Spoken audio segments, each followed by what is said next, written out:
Happy Wednesday afternoon. We are here for the second day of jury selection in the Alec Murdaugh murder case. This case is where Alec Murdaugh, a disgraced and now disbarred attorney from South Carolina, is accused of murdering his wife and son. Jury selection is audio only, but we do have a feed from the court. I didn't think we would see jury selection in this case at all. The judge's initial order on this had been that jurors could not be recorded. And when you're hearing their voice and where they work, it's recording them.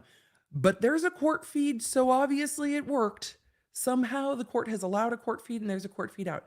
Not a lot of channels are covering it with the court feed. So we are pulling a court feed from Law and Crime to give commentary over jury selection, answer your questions, talk about the process, and cover this case. So that's what we're here for. That's what we're doing. Jury selection should be back there at the lunch break. It was supposed to be back, I don't know, it was supposed to be back 25 minutes ago, but I'm going to go to Twitter to see if there are people in the courtroom watching who have told us why the court is not in session yet, whether that is because the attorneys are up at sidebar dealing with issues, or if it's because the court is just not back from lunch yet, or the jury panel is running late. We'll talk about that whole process. And then I will be covering this trial day in and day out while the testimony is going on through closing arguments. And then we will wait for a verdict. That is the process. Jury selection can be very dry. It's over for today. There is still a court feed. I have not seen that it's over for today. So if they are doing motions, there should be audio. So if they are doing motions, there should be audio when they resume from lunch, but I will take a look. So we're going to figure it out and we're going to chat it through. I told you guys I was going to go live today, and that's supposedly doing motions.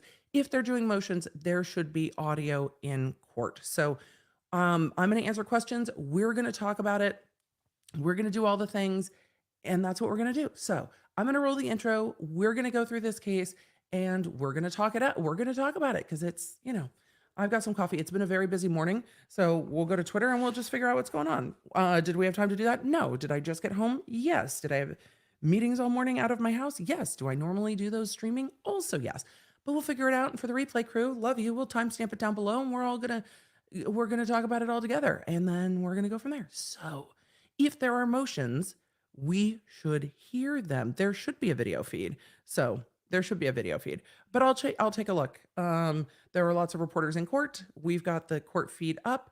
Oh, I had the audio turned off. I didn't mean to have the audio turned off. I don't know what happened, but we've got the court feed up from court, and we'll just do it together. Guess what? That's the best part of being a live streamer. You get to just roll with it. So we will do that. Against the tide, I know that James from court is there. There are reporters in court as well that are media that are allowed to have their phones. So I will look for those too, and I'll be looking at all sources. So we will be doing that. We're going to roll the intro and we're going to get started, and then we're going to go from there. But court was supposed to be back at 2 p.m. Eastern. That is what I had seen when I populated, before I populated the stream, but that is what I saw when I got on the road to head home from my meeting. So we're just going to do it together. We're here to stream anyway. We're here to have a conversation. We're here to answer questions. We're here to talk about jury selection. And if we need to back up and answer some of those questions, we will. So we're streaming. Let's go. Hey there. I'm Emily D. Baker, the internet's go-to legal analyst, breaking down the legal side of the pop culture and entertainment stories we can't stop talking about. I'm a big fan of the cursey words. I've been a licensed attorney for over 17 years, but this is not legal advice. This is where the law nerds unite to talk about facts, not... Let's get into it. So with that, court should be back from lunch. If they are doing motions, we should get a feed. It's not unusual that court runs late. I'm not going to shade anyone for running late. Have you met me? Have you met me? Also, it's Wednesday. We have a new episode of the Emily Show podcast available. The video will go live after this stream. I was going to set it up to just put this stream into it and totally forgot, but we'll get it done. and we'll do all the things. The jury selection process, let's talk about that real quick. The jury selection process is that they are doing right now is qualifying the jury veneer. Qualifying, is it Tuesday? Is it Tuesday? Oh, it is Tuesday. It's not Wednesday yet. I did say it was Wednesday. It is Tuesday. At the beginning of the stream, I thought it was Wednesday. No, that's me. That's what today has been like. Do you want to know what today has been like? Today has been like, I think it's Wednesday. That's what today has been like. This is why we stream. This is why we stream. This is also why I share that I am very ADHD, so you guys understand. I don't even know. I've lived 9 years today, and honestly, I was out to dinner with a friend last night. We opened the restaurant. The restaurant technically opened at 5. Our reservation was at 5:30 because I'm an old woman and I'm like, "Hey, I would love to not be home at midnight. I would love to get to hang out and like have a slow meal." 5 hours. We were at dinner for 5 hours. They kicked us. Well, they didn't kick us out. They were very sweet, but we're like, "Oh, everyone's gone and they're turning on the lights and cleaning the kitchen. They're closed." So at 10:30 we finally left. It was we time blindness. When you put together two ADHD people who enjoy each other very much, time blindness is real. And we're like, "Oh my God, we've been here for 5 hours." We had so much fun. I am time blind. It didn't feel like yesterday was a Monday. All the things. Let's get into what jury selection is, because I've now scared everyone with what day it is. Tomorrow's stream will feed right into the podcast episode. Let's start over. We're going to talk law things. Look, we're going to talk law things quickly, because if they start motions, we're going to cover those. Law things. Right now, the court is qualifying jurors. This can sometimes be done face-to-face. This can sometimes be done in really long questionnaires. The issue we saw in the Ghislaine Maxwell trial is that when they did the long questionnaires, not everyone filled those out accurately, and it came up after trial. Not all jurisdictions want the jurors to go through the super long questionnaires. That can be decided by the judge in the jurisdiction or by the attorneys in trial themselves, or a combination thereof. Right now, what they're doing is they're qualifying. They're talking to people about how long the case is. Can you sit on this case? Meaning, are you qualified to sit on the case? Meaning you haven't had a felony, or you've had your rights restored after you've had a felony. Are you able to sit on the case? Can you physically sit? Are you a caregiver? Are you in a job where the business was shut down if you're not there, like someone who is self-employed, etc.? They're qualifying the people who can be on the jury before they start asking them all of the questions in voir dire. So this is just qualifying the jury panels. Yesterday, the chat said they had called 900 jurors in. I'm not surprised, given the amount of attention this case has, both regionally and nationally, and how well known this defendant is, and how many witnesses. So when the judge reads the witness list and people are like, "That's my cousin. I used to work for them. PMPED, Alec Murdaugh's former law firm, represented me in a case," or "I got sued and PMPED was the law firm that sued me." All of these things, or "I have an opinion on this case already that is unshakable." All those people get dismissed. "I just served jury duty a year ago." Those people get dismissed. So they are dismissing out all of the people that they can dismiss quickly. They started doing that yesterday and on Monday, yesterday. And because today's obviously Tuesday. It's obviously Tuesday. It's obviously Tuesday. Obviously. So they started doing all of those qualifications yesterday. So with that, they dismiss the people who cannot sit or will not sit for whatever reason.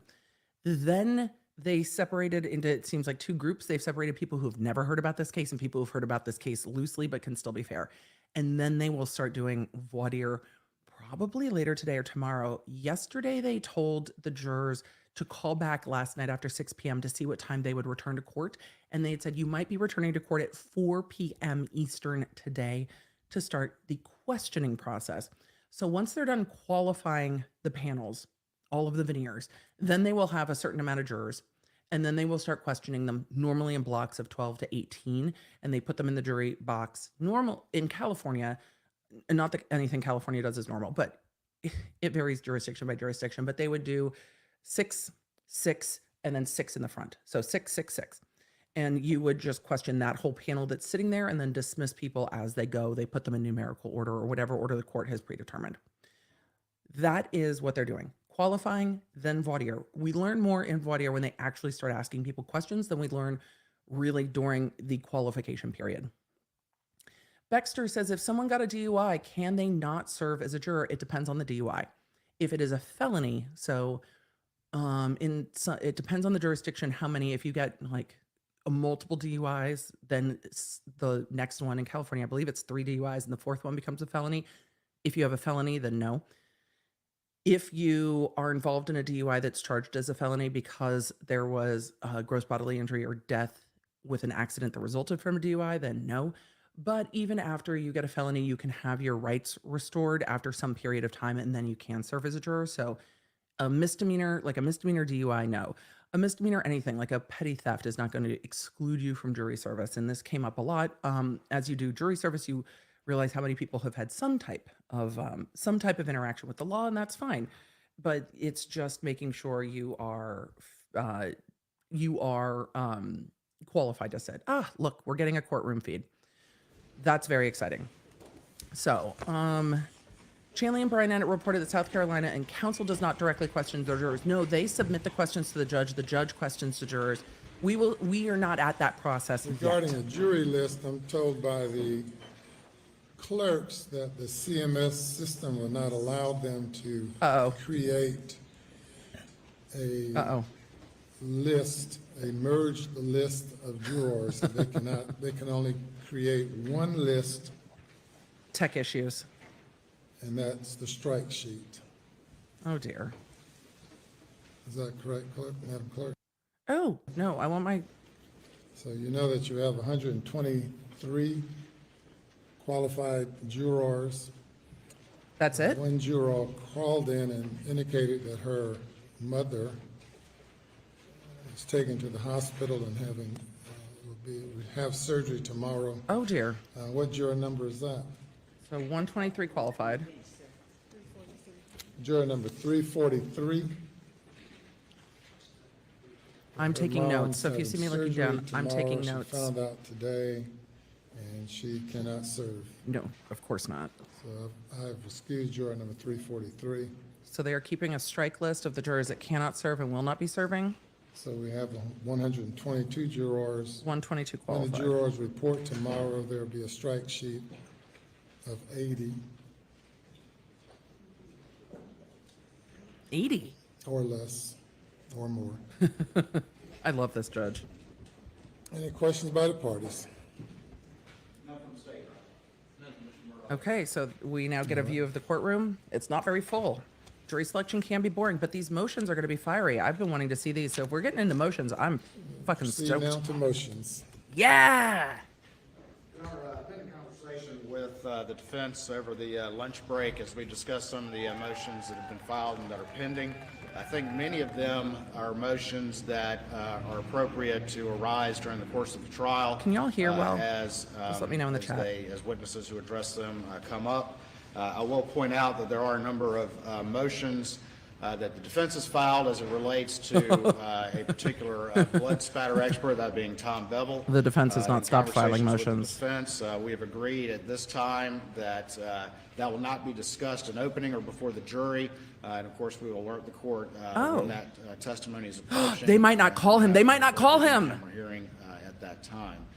This So is I the think that's, prosecutor. addressing that particular issue. This as is the of- prosecutor. Defense. That's correct.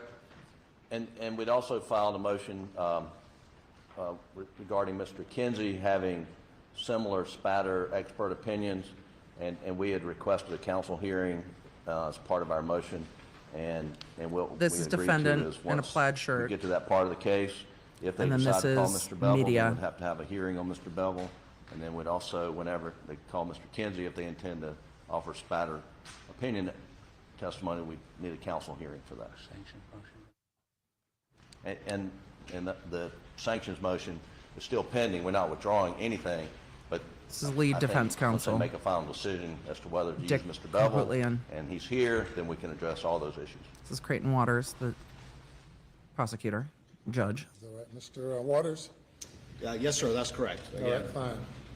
Your Honor, there's a couple of state's motions just to mention real quick, and I think that the same issue should be in play because these are really more trial issues. There was a motion in limine to exclude evidence related to third-party guilt.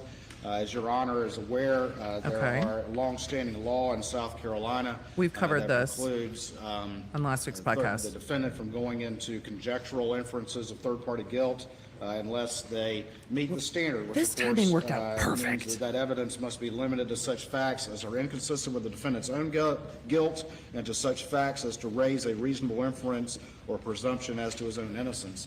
Obviously, that's the kind of evidence that I think has to meet that standard before it's admitted. This is live It's also now. the kind of thing that we don't know what it's going to be until we hear it. But we did want to raise that issue with the court. But again, I think that's something that will be addressed as a lot of as it prosecutors. arises during the trial. Yes, this is live now. Your Honor, we agree with the state's analysis. Sorry, I'm going to pause for just a second because we'll get caught back up. Are there potential jurors hearing this? No, there are no jurors in the courtroom. It's likely that they have paused or they have finished qualifying the panels, and I'll go look. It's likely they finished qualifying the panels and now they are doing motions, and then they will start the voir dire process because they need to finish the motions before they start the voir dire process, because there's things they might want to ask the jurors about in voir dire, or they might want the judge to ask the jurors about in voir dire. I'm going to use those things interchangeably just because of what I'm familiar with from all my trial experience. So they might have things they want the judge to ask the jurors, and they need to do those in motions. So we're going to do those in motions now and see. What they've already decided is that with regard to the blood spatter expert, I'm going to have to do an addendum to the podcast. They have decided that they will not mention it, not a mention of it to the jury. And if they decide to call that witness, then they will bring the motion before the court about whether that will come in. Then we also see how there's this portrait here in the back of the courtroom and there's a big blank wall there. Yeah, that's where this defendant's granddaddy's portrait was taken out of the court before trial. Let's keep going. The law is. We not sure what witnesses are going to call. There's a couple, 2 or 3 of them on there that we may have to confront this issue on. But that and the polygraph, we And I'm obviously grabbing understand questions polygraphs are not admissible for breaks. under very limited circumstances.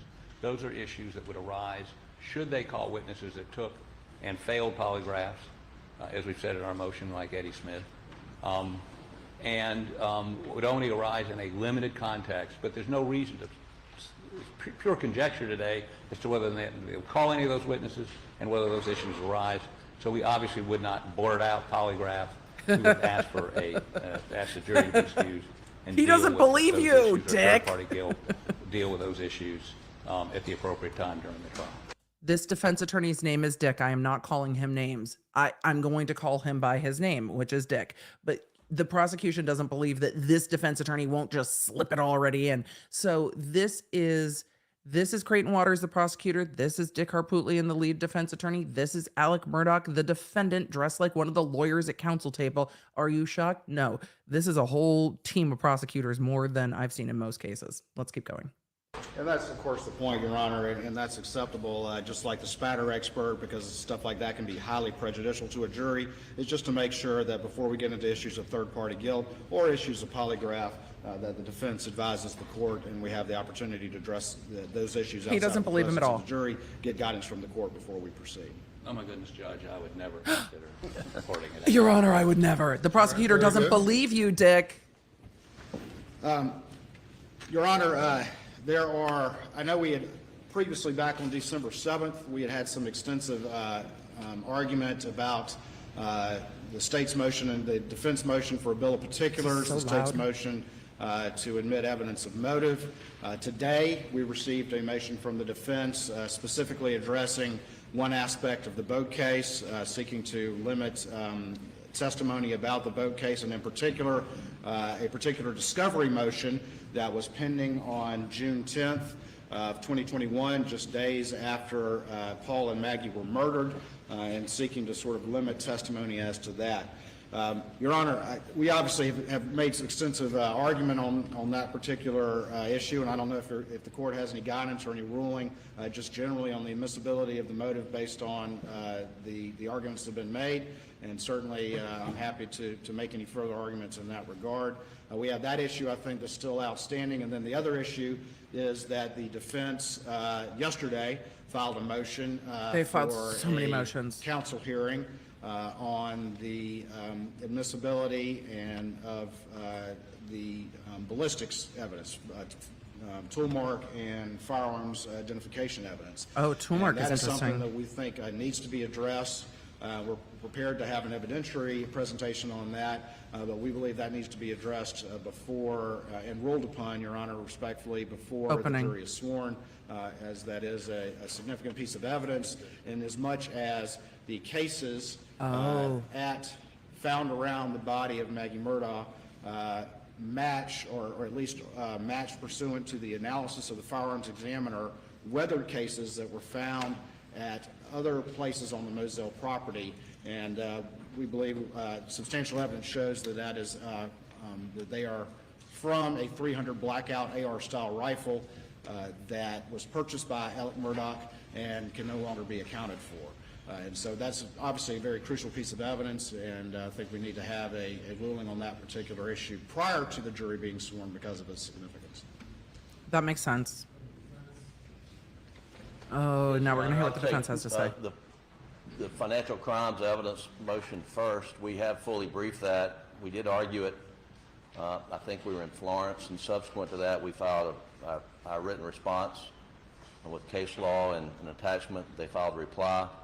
Happy to how that argue goes. further if you want to hear argument on that. With regard to the ballistic motion, Your Honor, we did file a motion in limine and Oh, there's requested Chanley Painter from counsel Court TV hearing back in the back there. Not the we back, have the gotten third a row back report in the from Mr. Greer, the SLED ballistics expert, and essentially he says that based on the markings of shell casings found at the crime scene. Yes, this is 300 defense blackout attorney Jim shell Griffin. casings. And specific markings he relies upon are tool marks from extracting and ejecting the shell casings, the cartridges that have been fired. We're not talking about the bullet, but we're talking about the Casings. cartridges. The spent casings. Shell cartridges. That the markings on those found at the crime scene match markings of fired shell cartridges at a shooting range on the property and around the residence. And he puts those two together, says they match, and therefore they were fired from the same gun. That's What how tool we've marks asked work. For a counsel hearing is what's the basis for his opinion that they had to be fired from the same gun. Tool marking on casings have expert testimony and can specifically, and don't worry, during the trial I will not be pausing it, just during motions, because this is really important, and I think it might get skipped past. Here's the thing. What the prosecution is saying in these motions is that the casings of the spent bullets that were used, the casings that came out of the gun that shot the bullets that killed Maggie Murdaugh, have the same tool marks on the casing, almost like a fingerprint, have the same tool markings as other casings found on a shooting range on the property. This property is over 117 acres. So they don't have the gun, but what they have are other bullet or other casings that were fired that match. So they can look at them like a fingerprint and say, these match together. So the prosecution wants to say, look, this is a gun that this family owned. They shot it at their shooting range on their property. And while those of you that don't live in areas with lots of land, it may sound weird to have a shooting range on your property. After moving to Tennessee, I have learned there are things that are not weird. And that is one of them, says someone who now shoots arrows on her property. So they are saying that at the shooting range elsewhere on the property, and it's a massive property, that there are also spent casings that match. That is going to link it. It might be 170 acres, actually. I'm going to pull it up while we're talking. But that would link the gun that killed Maggie Murdaugh that is now missing it would link it to a gun that was owned by this family. Now, that doesn't mean that he's the one that shot. It means that his gun was used. Now, can someone break into a house and steal a gun and shoot someone? Yes. Is there any evidence that this house was broken into? No. So let's continue. Okay. So some of you are like, doesn't sound weird. Can you imagine having a shooting range on your property? I can now. Now that I've moved, I can, but I couldn't before. I thought it was 1,700 acres. Yes, that sounds right. Dyslexic. So I sometimes put numbers in the wrong spot. So yes, I've got a list. I'm going to pull up my notes on this case because I have like a whole thing of case facts. So when I transpose those things, but that's really solid evidence that we have not heard about till now. So that is new information to all of us that these bullet casings matched from elsewhere on the property. What studies have been done to establish? It's like fingerprint evidence. There are experts. This is not hard. This is not like being able to say, hey, these three casings all were shot from the same gun is pretty well established science. And that's not wild. Like, this is not hard. This is not controversial. And this is physical evidence. It's not, I'm not done talking. I'm sorry. I thought I was. This is not physical evidence that's destroyed by testing. It's looked at under a microscope. So if the defense wanted to take this to a different expert, they could have taken these casings and had someone else look at it, or have someone else bring their microscope to the crime lab and take a look at them themselves. This is not destroyed because it's actually etched by the action of spinning down the barrel of a gun. And every single gun is unique and different, and it causes different patterns in those etchings as it spins down the barrel of the gun, because bullets spin. They don't bounce through the barrels. I'm not a weapons expert. I'm just a girl who did a lot of trials. All right, let's keep going. I'm going to try to shush myself. Shush. That like fingerprints, which is their theory, that only one 300 blackout made in the world would produce Bring an those expert. markings. Bring your own expert. In the era of mass production. Bring your own expert. Extractors, ejectors, and so, you know, You bring an asking expert. what's the basis of his opinion for that. We cited studies that are critical, but, you know, we don't know of any 300 blackout studies that have ever been done, and so, you know, that is the basis of our motion. Get an expert. We think it can be taken up when Mr. Greer testifies, but This is the motion that you filed today, yesterday, Your Honor. yesterday. Yes, sir. Look at the judge's face. What the fuck are you doing filing motions yesterday? Obviously, it's a very significant motion. I filed a response as quick as I could. That judge's face. I love this judge so much. Did you see his face? That's the motion you filed today? No, yesterday? In his brain, this is Emily mind reading judge face, because half of my career was brain reading judge face. Like, does the judge want you to shut the fuck up? Do they want to hear more from what you have to say? Are they on your side, or have you already lost and you need to save your dignity and sit down? Judge face was, this should have come up sooner, counsel. You knew that this was an issue. Bring it up sooner.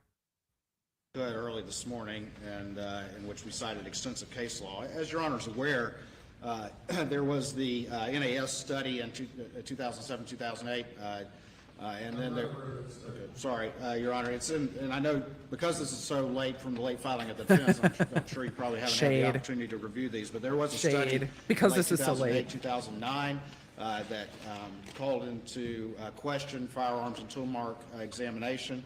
I've done one of these hearings before, and then there was a subsequent 2016 study as well, PCAS study. So there's the NAS study and the PCAS study. If you look in our brief, Your Honor, though, the Attorney General of the United States of America refutes the report, the FBI refutes the report, the Association of Firearms and Tool Mark Examiners refute the report, and the overwhelming weight of the case law that's cited in our brief that we filed this morning, including very, very recent case law from federal courts, from North Carolina courts, from Kentucky courts, of course, have affirmed the long-standing admissibility of firearms and tool mark identification and examination in the courts. And we actually quoted extensively, just to show you how long this has been accepted, evidence in the South Carolina courts, State v. Hackett, going back as early as 1949. So this is obviously a well-established field, and it is. Obviously they have the opportunity to cross-examine any expert and to bring their own expert, to raise any issues that they want, or to put up their own expert. They do. But as always, particularly with such a well-established, well-used in almost every firearms type of evidence that's been accepted in the South Carolina courts for decades and decades and decades, any issues that they may want to raise go to weight, not admissibility. That's the general rule there. That is the I rule. agree with Mr. Counsel's argument that the expert's conclusion is that no other weapon could have possibly fired those rounds. That's not exactly how it's phrased, Your Honor. Just one second. That's not exactly what I said, Your Honor. So this is an important motion, and the shade being thrown by the prosecutors towards the defense is, well, of course this was filed so late, blah, blah, blah, blah, blah. So the defense attorney just walked his ass into the well very casually in front of counsel table. I was just Normally that's a clarifying big with counsel no-no. there. And just to be clear, Your Honor, Interesting. There were spent cases found around the body of Maggie Murdaugh. There were spent cases found next to a stoop on the side of the house right outside the gun room where Paul Murdaugh and his friends like to cite in 300 blackouts, one of which is now missing that was purchased by the family. There were also spent cases found on a shooting range on the property as well. What the firearm examiner will say is that his conclusion is that all those cases bear markings similar with one another, that they were all cycled through the same weapon. So I don't want to overstate the conclusion, but that is the nature of the conclusion. And that's what that he will cross-examination offer, is that, for. The individual characteristics, the subclass characteristics of those examinations show that those cases were cycled through the same weapon. And again, he can get on the stand and put a finer point on it, but they're of course very aware of the standards that they need to apply, and of course very aware of the limits to which they can go. Yes. Is he here today to testify? He is, Your Honor. Oh, they're going to do an evidentiary Is hearing. that the counsel hearing that you all wish to have? Yes, yes, The yes. state's position is it needs to take place before I the do. jury's sworn. I because do. I want obviously it. this is a Yes, very I want it. significant, I want it. piece of evidence, and Yes. we need guidance from the court as to Me. your rulings before we proceed. Yes, yes, We yes. are prepared to have that hearing, yes. Yes, yes, yes. Do it. On short notice. For the defense? On short notice. Yes, John, we're ready to go forward if Mr. Greer is here to address. And the issue, frankly, is what's, in the This case is law bad that for we us, Your cited, Honor. it's the level of certainty that you can say as to it came from Ask only him. one versus, there are similarities. I mean, that's, the case law talks about just how certain the opinion is permitted and what's the basis for that. Yes. No. May I address one other matter not related to the weapons? No, We Dick. did file a motion this morning after, and I understand it's late, but so was the discovery they gave us on Friday. No. I mean, this has been sort of a late game playing both sides. We're not playing games, we didn't wait. But there's a motion pending, was filed yesterday. To This is not the preclude time. Testimony on a question of law. And obviously, we're not asking them to respond to that today since it was filed yesterday, but certainly something we could do tomorrow morning. Or, depending on your ruling on the motive evidence. I mean, simply put, what they're arguing is that there was going to be a hearing on Friday in which he was going to have to produce financial information. Which So back to the would- motive. Which, when he got questioned that day by the And because I know there's going to be pauses in here, I'm going to keep pausing and talking about it. But, which is why we're here, because commentary channel. What Dick should have done is waited until the judge said, "Is there anything else?" He didn't. He just stood up and was like, "Oh, and we filed a motion this morning," and the judge is like, So Dick's just dicking. He's just. That sounded terrible. Dick's just doing his thing. He has done this at every hearing I have watched, where the judge is trying to wrap up one area, and he's like, "But also this." And the fact that the judge isn't like, "Sir," is so annoying to me. But he's not. Let's keep going. the financial person at the office about the $750,000 that panicked him, that he knew the jig was going to be up on Friday. Well, two things. One, nobody can say what was in his mind. Number two, and as we outline in this memo, Your Honor's tried so do enough I. civil cases, and I have too. All you're entitled to on punitive damages is a net worth statement. I mean, God knows, as a plaintiff's lawyer, I've asked for much more than that. Never had a judge give me anything more than a net worth statement after a prima facie case of punitive damages was shown. Now, I think Dick was a Judge senator. I Hall, don't know if who he's heard- still a senator. Who would have heard this motion had it gone forward, did hear a motion against the co-defendant, Parker's, where Mr. Tinsley asked for the same thing, and he denied the motion and said, when we get to trial, if you show a prima facie case of punitive damages, then you get it. So the most he could have gotten on Friday was a net worth statement, which wouldn't even come in. Well, first of all, Parker's didn't even have to produce that until trial. What did he do? What did Mr. Murdaugh do in his vocation as a lawyer? He's a plaintiff's lawyer. He and I have talked about this. We never got anything other than net worth statement after there was a prima facie case in front of the jury. You telling us what your client said? said? So what this motion deals with is I'm curious. excluding I like the prop. sort of opinions of what the law was, or what would be, what would happen in front of the judge. Oh, some still a prediction. senator. Okay. Nobody certainly knows what he thought. We have witnesses, I believe, that may testify that he was asked to prepare a net worth statement, which, as you know, again, one of my complaints as a plaintiff's lawyer, really doesn't give you a lot other than what their net worth is, because that's all the jury can hear. Your Honor, on it's so ability to hard out pay here for us net plaintiffs' worth. lawyers. So, if you want to, The judge's face. we think you should allow them perhaps to respond to this in the morning. They don't want to and take respond that to your into shit. Consideration on your decision on No. motive evidence. Or don't allow it. And we'd be happy to argue it in full. I've done a pretty poor job of doing it here right now.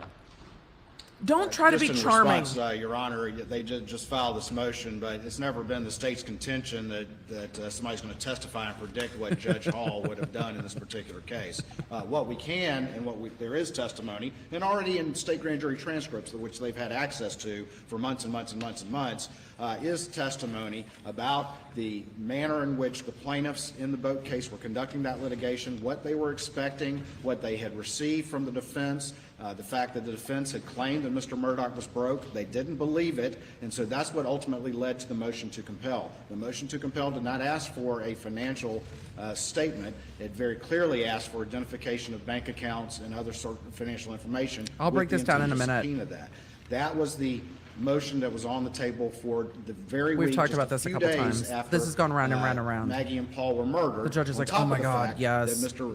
Murdaugh was confronted the very morning of the murder by his own law firm seeking missing fees. talk about this at the break. That's the temporal connection of those two events that then tie back to literally a They decade have. of embezzlement. That one question begets another, which begets another. To understand why these are significant, the jury has to understand that he had been stealing for over a decade, 99 counts to date. He's got 99 and problems. Facing essentially life without parole on these particular financial accounts, and that's the significance of what he was trying to prevent from being exposed. So again, I hear what their motion is, but I think this motion will be We moved keep and going ultimately round will and be around and resolved, around on this. during the course of testimony. Yes. Because no one's trying to say what Judge Hall would do. The point is a little different. It's what the plaintiffs were seeking to do and what they had very clearly Counsel, there's said nuance. to Alec Murdaugh and his attorneys during the course of that litigation. To get information, they were going to file, and litigated with Mr. Tinsley, very aggressive. He filed a bunch of motions to get financial information, bank accounts he could not have gotten, because you're not entitled to argue about He wants financial the jury ability to know pay that. until you get a prima facie case of punitive damages, and that's what we say here. So he could file whatever he wanted, but to say whether Mr. Murdaugh thought that was a real threat or not, what he thought, and I will tell Dick! you that it's not consistent with the state of the law. Then argue Not it. consistent with my experience, and Then I that's your- understand, Attorney General has not litigated a lot of civil cases. I have, since 1986, been trying to get more than just... The prosecutor has not argued a lot of civil cases. Facts. But I have been arguing these since 1986. This is going to be a dramatic trial, and I'm here for it. net worth statements in a punitive damages case. Never have gotten it. The last point I make is this. Is it? His Is it the theory, last and this point, is sort Dick? of- is that he knew the jig was up, so he went home and blew the head off his son, Oh, shit. and butchered his wife. There's not one shred of evidence there was any problems between any of them. There's texts, pictures, people that were with him. Dick, the jury's not in the room, buddy. You can save it. The jury's not in the room. The judge has heard you do this a million times. We've heard you do this a million times. The jury isn't in the room. Previous weekend at a ball game. Video from that day with Paul and he having a good time. This is the only emotion Murdaugh's ever showed in court. Dispute anywhere only that they were emotion. the perfect family in terms of their relationship. Obviously not the perfect No divorce, family. no separated, no left him, no nothing. So this is a fabrication, and they want to use what Mr. Griffin described as bad character evidence. He stole all this He's money, gonna be so he must shocking. have killed his wife and son. That is, and as he cited, there are at least 6 South Carolina Supreme Court cases. I may be overstating it. How many? Yeah, you might be overstating it. South Carolina Supreme Court 6, cases disallowing, and judges were reversed, disallowing this kind of evidence. Now, if they've got some evidence that Maggie was getting ready to turn him over to the feds. This or is not your Paul closing knew about argument, it, was getting Dick. ready to talk about it, or he'd been threatened by them. This is your late Certainly, filed those cases motion. say that's when that kind of stuff can come in, but not this theoretical, we ain't got a motive, we're going to make one up motive. That isn't. It's called argument.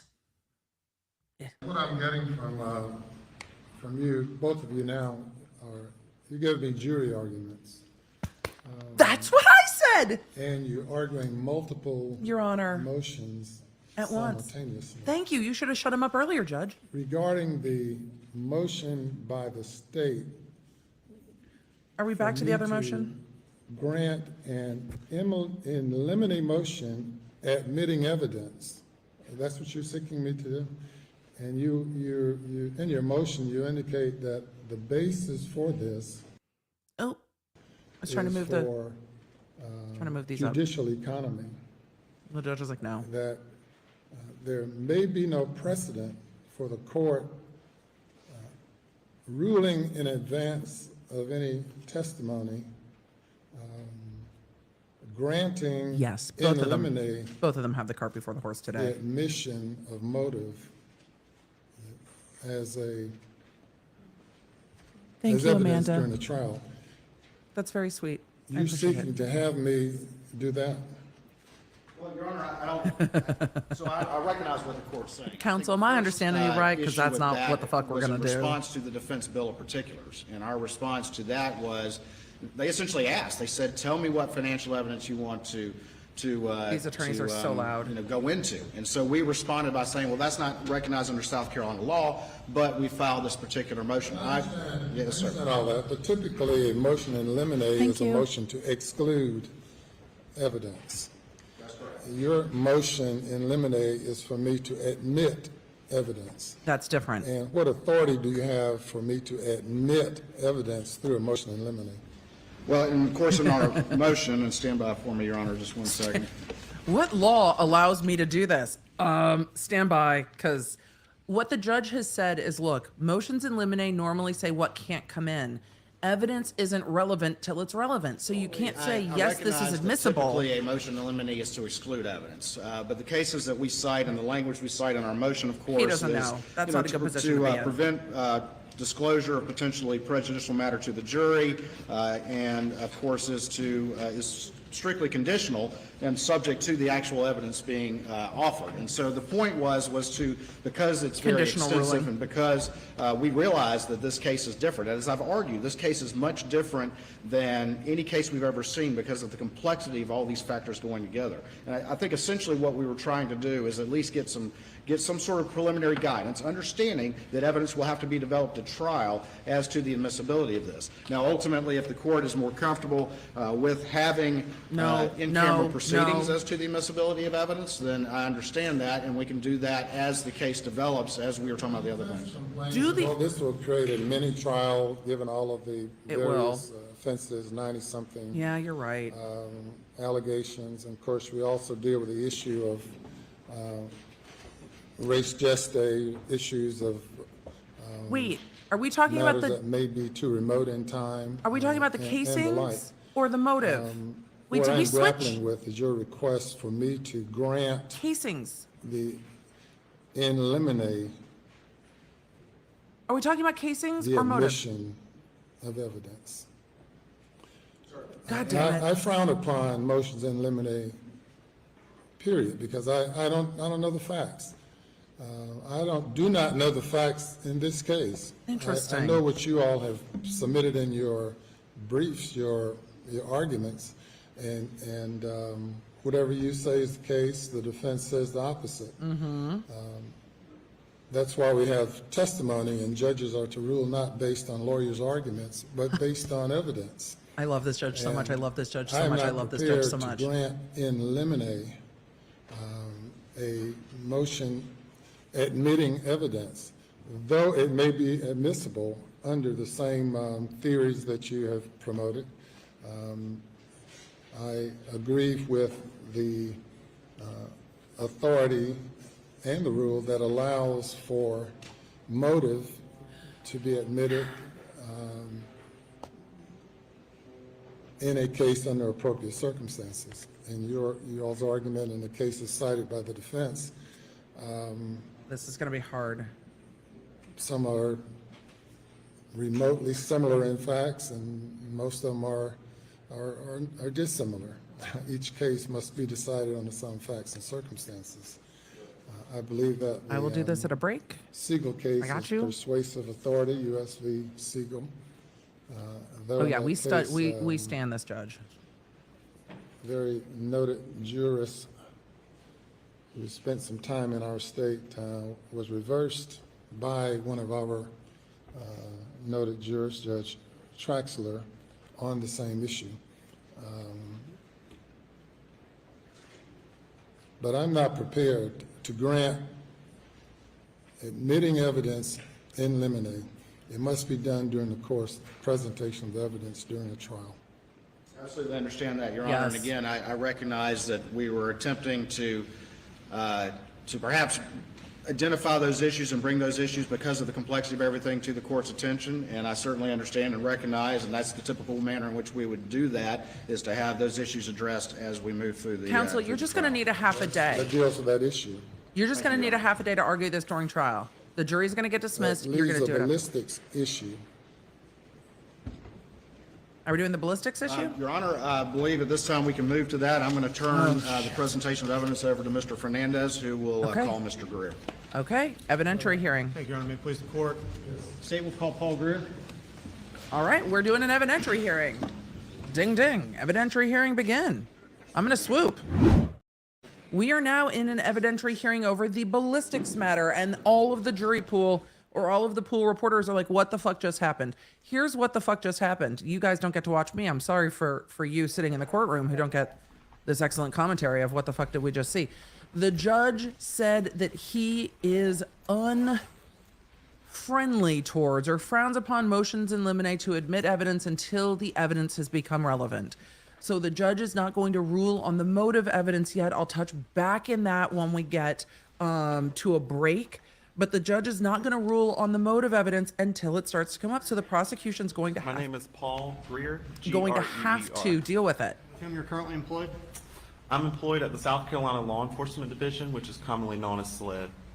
Paul Greer. Mr. Greer, for purposes of this counsel hearing, would you please just describe for the court your So this is about the educational bullets. background and qualifications in the area of firearms My identification? ears are stuck. Yes, sir.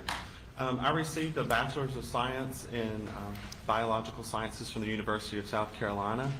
At the completion of my collegiate career, I began an internship at SLED. We are in a pre-trial evidentiary motion. No jury is in the room. We have an expert on the stand to talk about ballistics tool marking. Course of instruction. This is an extensive training program that's conducted under the supervision of other court-qualified examiners. During that time and extensive period, I conducted many written and practical examinations, conducted many microscopic comparisons, and assisted other examiners prep their cases. At the conclusion of my training, This is my I was favorite then kind of given stuff. a comprehensive final exam that included mock casework and was able to begin casework on my own after successfully completing that. Thank you. And Mr. Greer, would you please describe for us the field of, broad overview is fine for purposes of today's hearing, but an overview of what firearms identification is and the expertise that you've developed? Yes, sir. Firearms identification is a discipline of forensic science in which our main objective is to examine fired ammunition components in order to determine if they were fired by a specific firearm.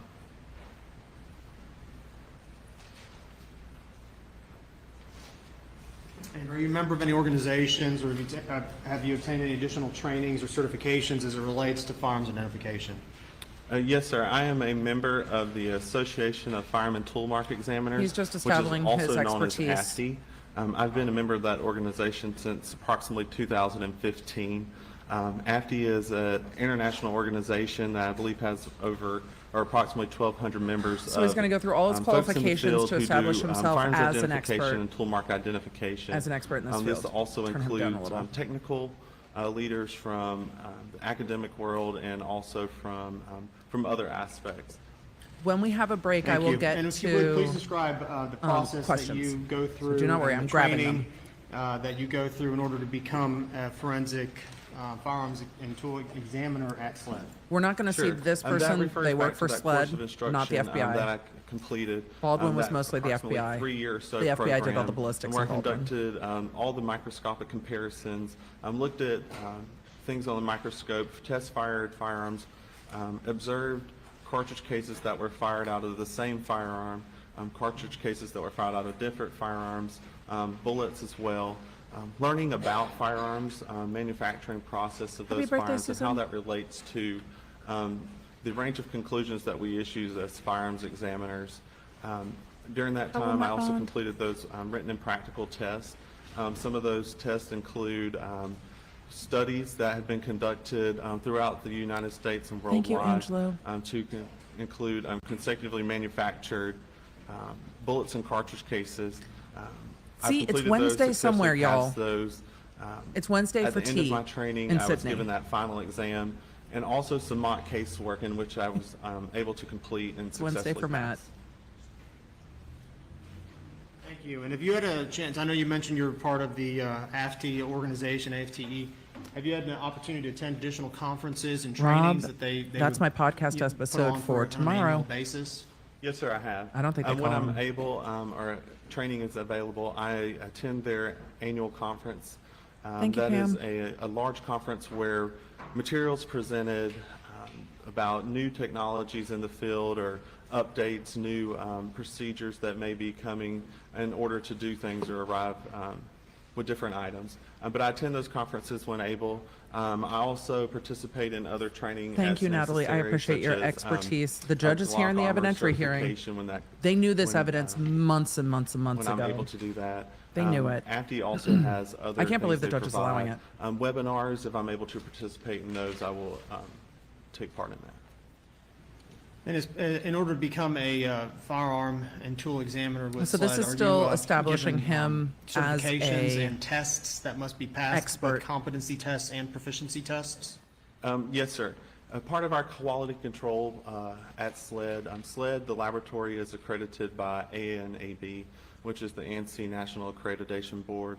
That follows the standards set forth by ISO 17025, which is an Jordan, we have a international screaming goat. accrediting set of standards. I should have had And it closer we to follow scream that, at Dick. and within that, we have a SLED quality control manual that requires before we're able to participate or be No jury authorized yet. to perform work. We've got a few are days. competency tested and deemed competent to do that. Also, in addition, each year, we are proficiency tested to make sure that we are maintaining our competency. Okay. Mr. Greer, specifically relating to the purpose for which you were called today, in This is an describing evidentiary the hearing. area of firearms identification, would you please tell the court a little bit about the methodology that goes into that, and whether that methodology has been subjected to both being, published in journals or subjected to peer review? Would you please talk about that whole process and the culture? Sure. Firearms identification has been around for years. During that time, there's been many studies that have proven the reliability of firearms identification Those studies are published in articles through AFTI, such as the AFTI Journal. Those studies using a scientific method are published in the AFTI Journal, or Journal of Forensic Sciences would be another one that could be included. Kendall, And there those are absolutely will be peer-reviewed. surprises. Those are looked at by Lots of them. members of the academia or firearms identification, other examiners. Those are reviewed and those are published in those two journals for sure. Hi, Debbie. Do you know what year AFTI was founded, for how long this organization has been around? I believe AFTI was founded in 1969. To answer the chat, SLED is the South Carolina Law Enforcement Division. All right. And discussing the methodology of peer review, you indicated that the journals, that the information that's published in journals, that's in fact subject to peer review, meaning other people in the field or folks in the scientific This community are able expert is to probably review never it and analyze it. testified Is that with the your entire world understanding of it? watching before. Yes, sir, that's my understanding. They would be able to review the article as it's presented prior to publication, review what has taken place in that article or that experiment, and share their thoughts with that process. Those articles are then, peer-reviewed and issued in those journals. These articles This is an are unusual not only circumstance for information, anyone but it's testifying in a also, case that's this sometimes high and profile. frequently an examination of some study that was performed. Is that your understanding of these articles and review of those articles? That's correct. In addition to the Meg, I love that methodology this is and your peer knowledge review base. Publications in your field. I want to relate everything in could my you life to please the founding of discuss Taco the Bell. I love Taco specifics Bell. of Mexican that pizza's peer review back. process and methodologies in SLED in particular? Sure. As part of our quality control process at SLED, again, we are accredited by What you'll notice is he's going through We just all of his received our qualifications with no notes. reaccreditation. We're accredited every Different from 4 some of the years, things we saw in during Depth Be that Heard, cycle. with And some we of the just experts received going, our well, this isn't a memory reaccreditation. test. And It that the fuck again is a follows memory the test. ISO 17025 standards. We also, on top of that, have the SLED quality manual, which we follow closely to make sure that we're adhering to those procedures. And as part of that, we have a firearms departmental manual that gives us guidance in how to perform our actual casework, how to perform our examinations with the evidence. In that process, in that quality control peer Dark review, Fire Zero, I our will try to walk you casework at through it. SLED is 100% Evidentiary hearings we micro-verified. don't normally And get that to means see. that another I love qualified this. examiner will look at the evidence, arrive at their conclusions, and agree or disagree with me. For those to be reported, that examiner, we will, if he or she agrees with my results, those will then be reported. The case file Peer-reviewed itself is helpful. also undergoes a technical administrative review process as part of the quality control and peer review procedures. This is a big part of his job. Part of your in-house peer review, is that a blind review that is performed? The blonde woman is part of the defense And team. speaking of I don't the know her name. organization, sort of the accreditation organization, muffins. ANAB, is that an international organization? The ANAB stand is in the United States, but they follow the international standards set forth by The attorney ISO. could ask better questions to make these answers easier, but that's okay. And then the second layer would be, so SLED itself, the organization, the law enforcement agency SLED is accredited by ANAB. The Forensic Services Laboratory is. And Qualifying then experts is beyond that, SLED fascinating. Forensics has a quality assurance manual, which is followed by your lab. Is that correct? We're going to That's hear all correct. this again when this man And then testifies at beyond trial. that, the SLED's firearm department has its own manual. Is that correct? That is also correct. All right. Has the Expert field of witnesses. firearms identification been applied in previous similar situations? Yes, sir. Okay. Good, concise. Well, let's start with sort of the big picture, the broad picture. Where and how is it typically applied, this field of study? Firearms identification has been around for years. Since the early 1900s, we have been How far back involved do you want to on go? firearms identification. And it's used in court cases across the world. Is that correct? Yes, sir, that's correct. Specifically relating to your personal experience, have you have you been sworn as an expert in firearms identification in previous court cases? Yes, sir, I have. And providing live testimony for a trial? Yes, sir. And approximately how many cases was that? I've testified in state and federal courts approximately 25 times. certified or So he's been firearms, qualified as an expert that much. identification examiners have In been big jurisdictions, utilized you can see as people far have as you're testified aware, in hundreds of per your cases. organizations have been utilized in court cases across the globe. Is that your understanding? Yes, sir.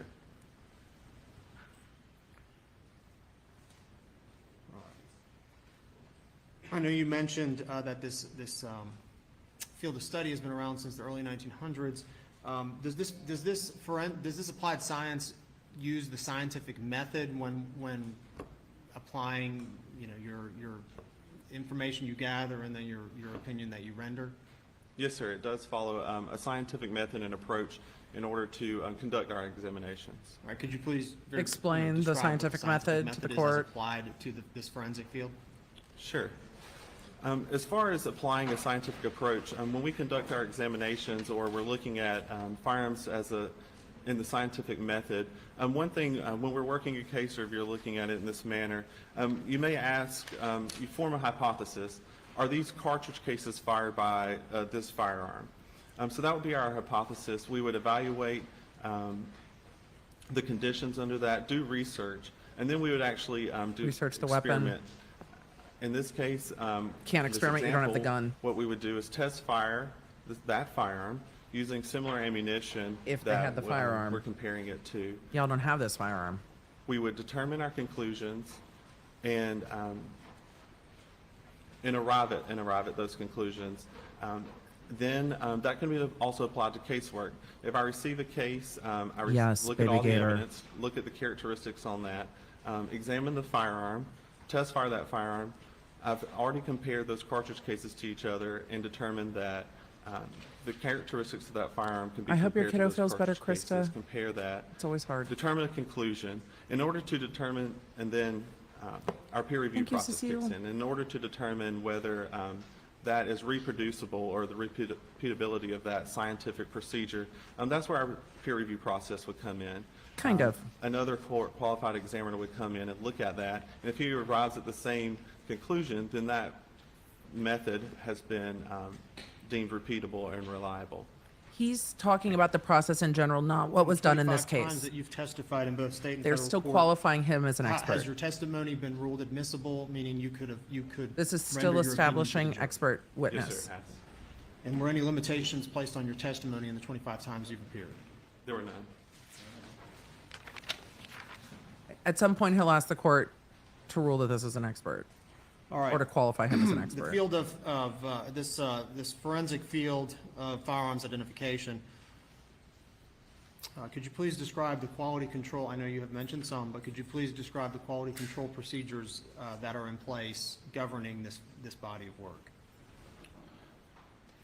At SLED, again, we're accredited under the ANAB policy, which guides us under those standards in our quality control manual. I'll answer that at the break. I'm It's a sorry, good could you repeat the question. What quality control procedures are in place, both in this field of study in general, but also This is as Paul it Greer relates from specifically SLED. to how SLED operates? I think you meant, first of all, what's the international accreditation that SLED is, the forensic lab is a part of? Yes, sir. That is the ISO 17025. Dick, So it's already going to be Dick. accredited laboratories around the United States, if Dick they is the are, Elaine of this trial. accredited by ANAB, they are all working with those same standards that we are at SLED. They're all adhering to those quality control procedures. Additionally, It is those almost who are 3:30 accredited in the under East. ISO 17025 internationally are also accredited by those same Happy standards and Tuesday, follow Slaw Geek. those same quality control procedures. And in order to obtain that accreditation and more importantly, maintain that accreditation, how much, what's the inspection process? So this is the both accreditation of the internal and lab to external? establish the lab sir. and to establish for him the as an ANAB expert. accreditation, we have Okay, I'm happy about accreditation. I'm going to answer some questions while we're doing his background. We're going to hear this again when he testifies at trial. For all of you that are just coming in, we are in the middle of an evidentiary hearing regarding ballistics testimony. We are still establishing this witness's expertise, the checks and balance in the field, because the defense has challenged the ballistics evidence late in the game. This witness was here. They're like, fine, let's do an evidentiary hearing. Your judge, we're not keeping this out. The defense has brought a motion to keep this evidence out. The prosecution, I think, wants to bring this up in opening statements. They need a ruling before they move forward with their opening statements and talk about this. In the laboratory. Yes, sir. Describe it. Hey, What Dave. essentially is it, and how do you follow You it? can't afford Yes, me, sir. The so SLED don't worry about Quality it, buddy. Control Manual, You also don't have to watch. follows those standards that are given by ANAB. It follows that so that way the SLED laboratory has strict guidelines in which we follow in order to make sure that So we this stay is in line still with our establishing the accreditation expertise procedures and of policies. this witness. And if you would, again, although I know you explained it previously, but please describe the firearms department manual that's followed. Yes, sir. The firearms manual is a set of procedures that we follow as examiners in order to give us instruction and information on how to complete our examinations, how to handle firearms-related evidence and tool mart-related evidence. It also includes Not some yet. terminology that we use within our case files. It gives us guidance to make sure that we are all operating consistently and within those guidelines of the quality control procedures. And if you would also please describe the code of ethics that is applied to yourself and I your don't colleagues within often, the but laboratory. sometimes I can't help Yes, it. sir. I Each normally ignore employee it. at the I SLED just, laboratory, sometimes it's including too easy. myself, signs a I'm sorry. code of Late in the ethics day, that I'm we must sassy. abide by each year. just can't And help that it. is a code of ethics for the workplace. What I in our don't need forensic is old laboratory, dudes and that is telling me how to recorded live my within our life. quality control procedures. An additional quality control procedure would be the micro-verification process. Please briefly describe that for us again. Yes, sir. Before a conclusion is rendered via report, This is still each going over his examiner process, will examine the evidence, which is fine. arrive at a conclusion, write those conclusions down. At that point, another court-qualified normally examiner don't. will examine the evidence It's just, you and know, arrive separately at their conclusions. the dudes that feel they have the right to to create a even just be blind like, verification. you don't. If those You don't. conclusions You are don't. the same, then the reviewing examiner will sign off on those conclusions so that a report can be drafted. As also part of that process, the entire case file and report are reviewed for a technical review and administrative review before the report is released. And in order to become a forensic examiner with SLED, is that person Oh, required no. to pass a competency test? I'll talk about this at the break. Yes, sir, that is correct. I'll talk about that at the And you in break. fact pass that competency test? Yes, sir. And are there also proficiency tests that are required each year? Yes, sir, we do take a proficiency test within our I am discipline too. each year. I am too. I'm shocked that we're here today. Like, how are we here today? It's All right. crazy. Please, we're going to talk a little bit about, but I'd like you to describe how the area of firearms identification is consistent with recognized scientific laws and scientific procedures. So I think you mentioned before, but is firearms identification, do you all operate under the general rubric of the scientific method? Yes, we're still establishing this person as a witness. Again, describe the scientific method and how it relates, maybe It's how it okay, Emma. If you applies just put a to Q, the I'll see it. firearms It's just identification, easier for us to beginning grab. with There's over essentially a 15,000 people in here, hypothesis- so or it a gets harder. hypothesis, and then, proceeding along to where it becomes a theory. Could you please describe that process? Yes, the blonde woman is part of the defense You would team. look at your evidence, or in this case, if you're just doing an Oh, no, experiment. we're in trial. And try and determine This is a part of trial. hypothesis. I'll talk about that Are at these the- cartridge cases fired by this if he takes a gun, break. or are these bullets fired by this gun? You would do the research to determine what materials you may need.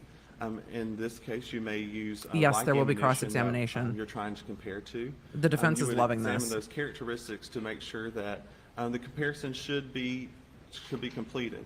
At that point, you would begin your experiment. In this He's case, still you would explaining the test fire expert firearm. testimony. All of You would this is compare stuff that those we just don't cartridge need. cases from the firearm with each other, and also with those cartridge cases or bullets that are questioned, and arrive at conclusions. At Trusty. that point, you would conclude your experiment, issue your conclusions, and open up. We're for still any talking about the discussion. scientific method. That is similar to casework in the fact. You're welcome, that's a very Junie. similar method is what we use there. For repeatability and reproducibility of that, at that point, that experiment could be passed Yeah, off if to Dick others cross-examines in the him, field it's of gonna take a firearms while. The cross-exam will be identification or in interesting. academia to review and comment. Can this evidentiary They hearing could, take more than a day? use No, the I think they'll be done evidence and- today. We're or the still cartridge establishing cases his and conduct expertise. their own experiment with it and see if they arrived at those same conclusions.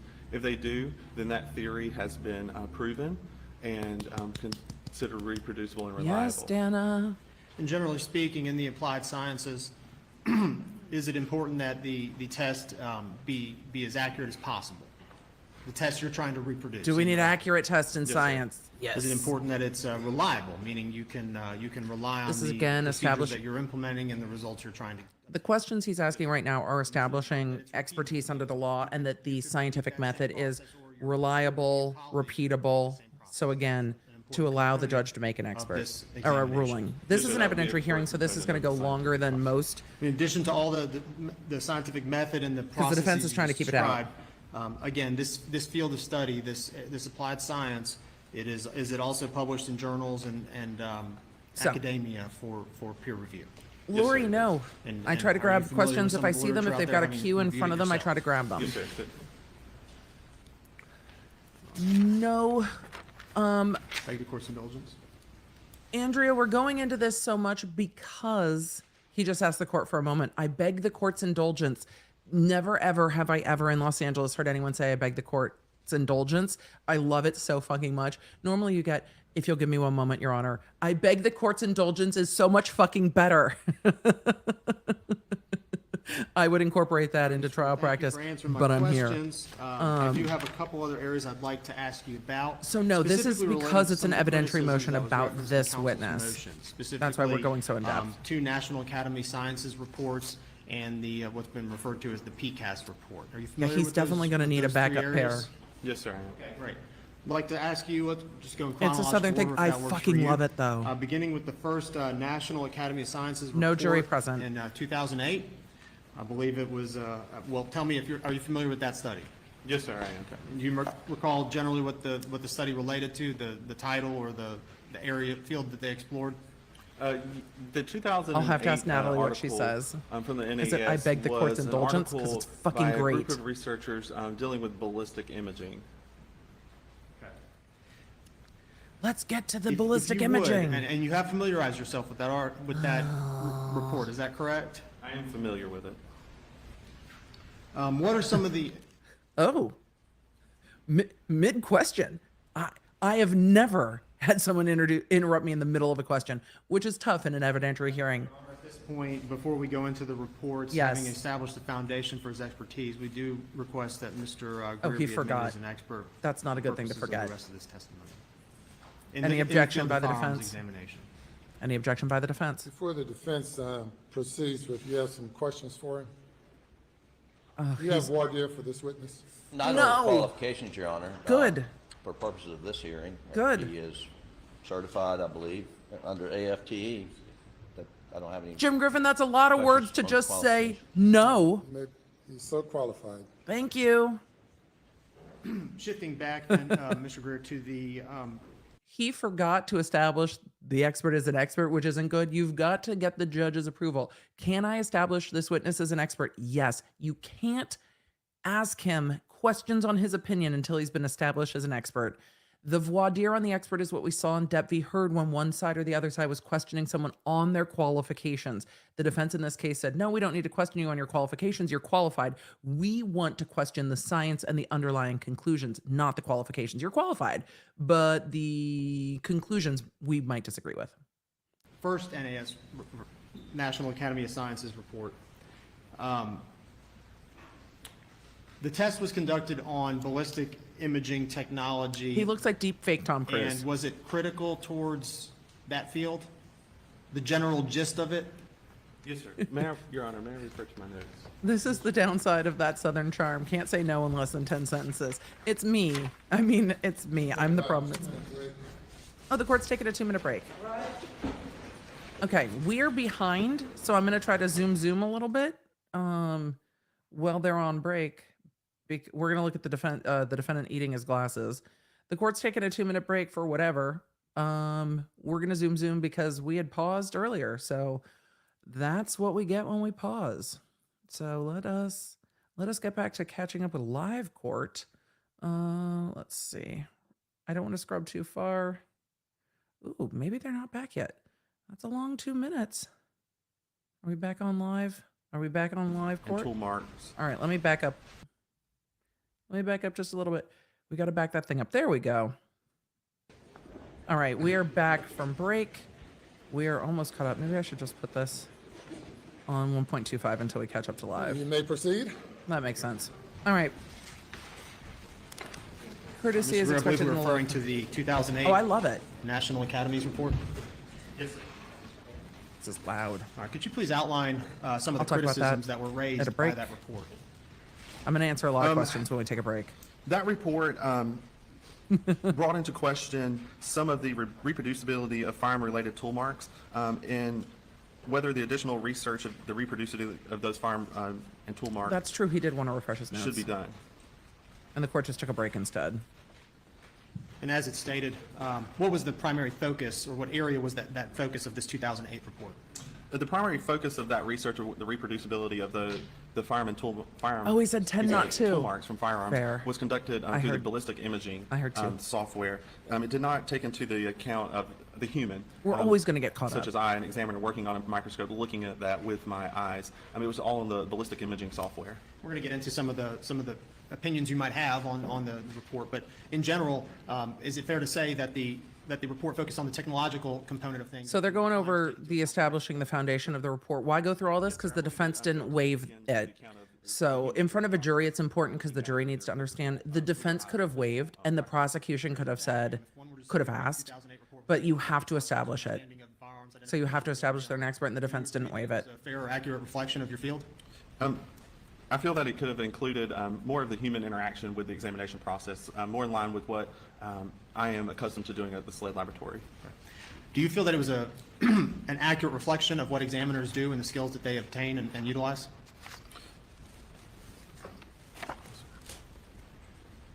Oh, he's referring to his notes, he should say, but An examiner goes through a rigorous training process, extensive research during their training, looking at many microscopic comparisons, and whether or not they're issuing articles throughout their career to be peer reviewed in those journals, they are doing research in that training process, comparing known items to each other and known non-matches, looking at the difference in those. And I feel that this article, if it didn't take into that account of that human interaction, looking at that, the ballistic imaging technology may not have accounted for that. And just in how many, do you know, or roughly how many exams or examinations or analyses have you performed in the field of firearms identification? At this point in my career, I would say thousands of comparisons. yeah, I would imagine that. All right, and concerning When did still on Dave- the 2008 report, Dave Matthews was Band there put out some, tour dates. Did the issuers of the report have to amend or issue corrections on the report in certain am busy. instances? The Can't decide tour dates now. 2008 report was not intended to cause any issues with the admissibility of the firearm and tool mark evidence in its admissibility. There was a statement from Dr. John Rolfe, who was a member of the study. So they're who still issued- who going had through to the address, science. some of that information. They're still going and through the that science of the ballistics. The NAS report did So, not mean to that. cause that situation to occur. Emily has needed to buy All right, tickets a thank couple you, Mr. times Greer. while I've Shifting been streaming focus trials. to the Very second frustrating. NAS, we're calling it the NAS report, My phone was blowing up. that was performed And I in got distracted. 2009. Are you familiar with that report? Charleston's Yes, my sir, I favorite am. place to see Have Dave. you had an opportunity to review it prior to today? I am familiar with the report.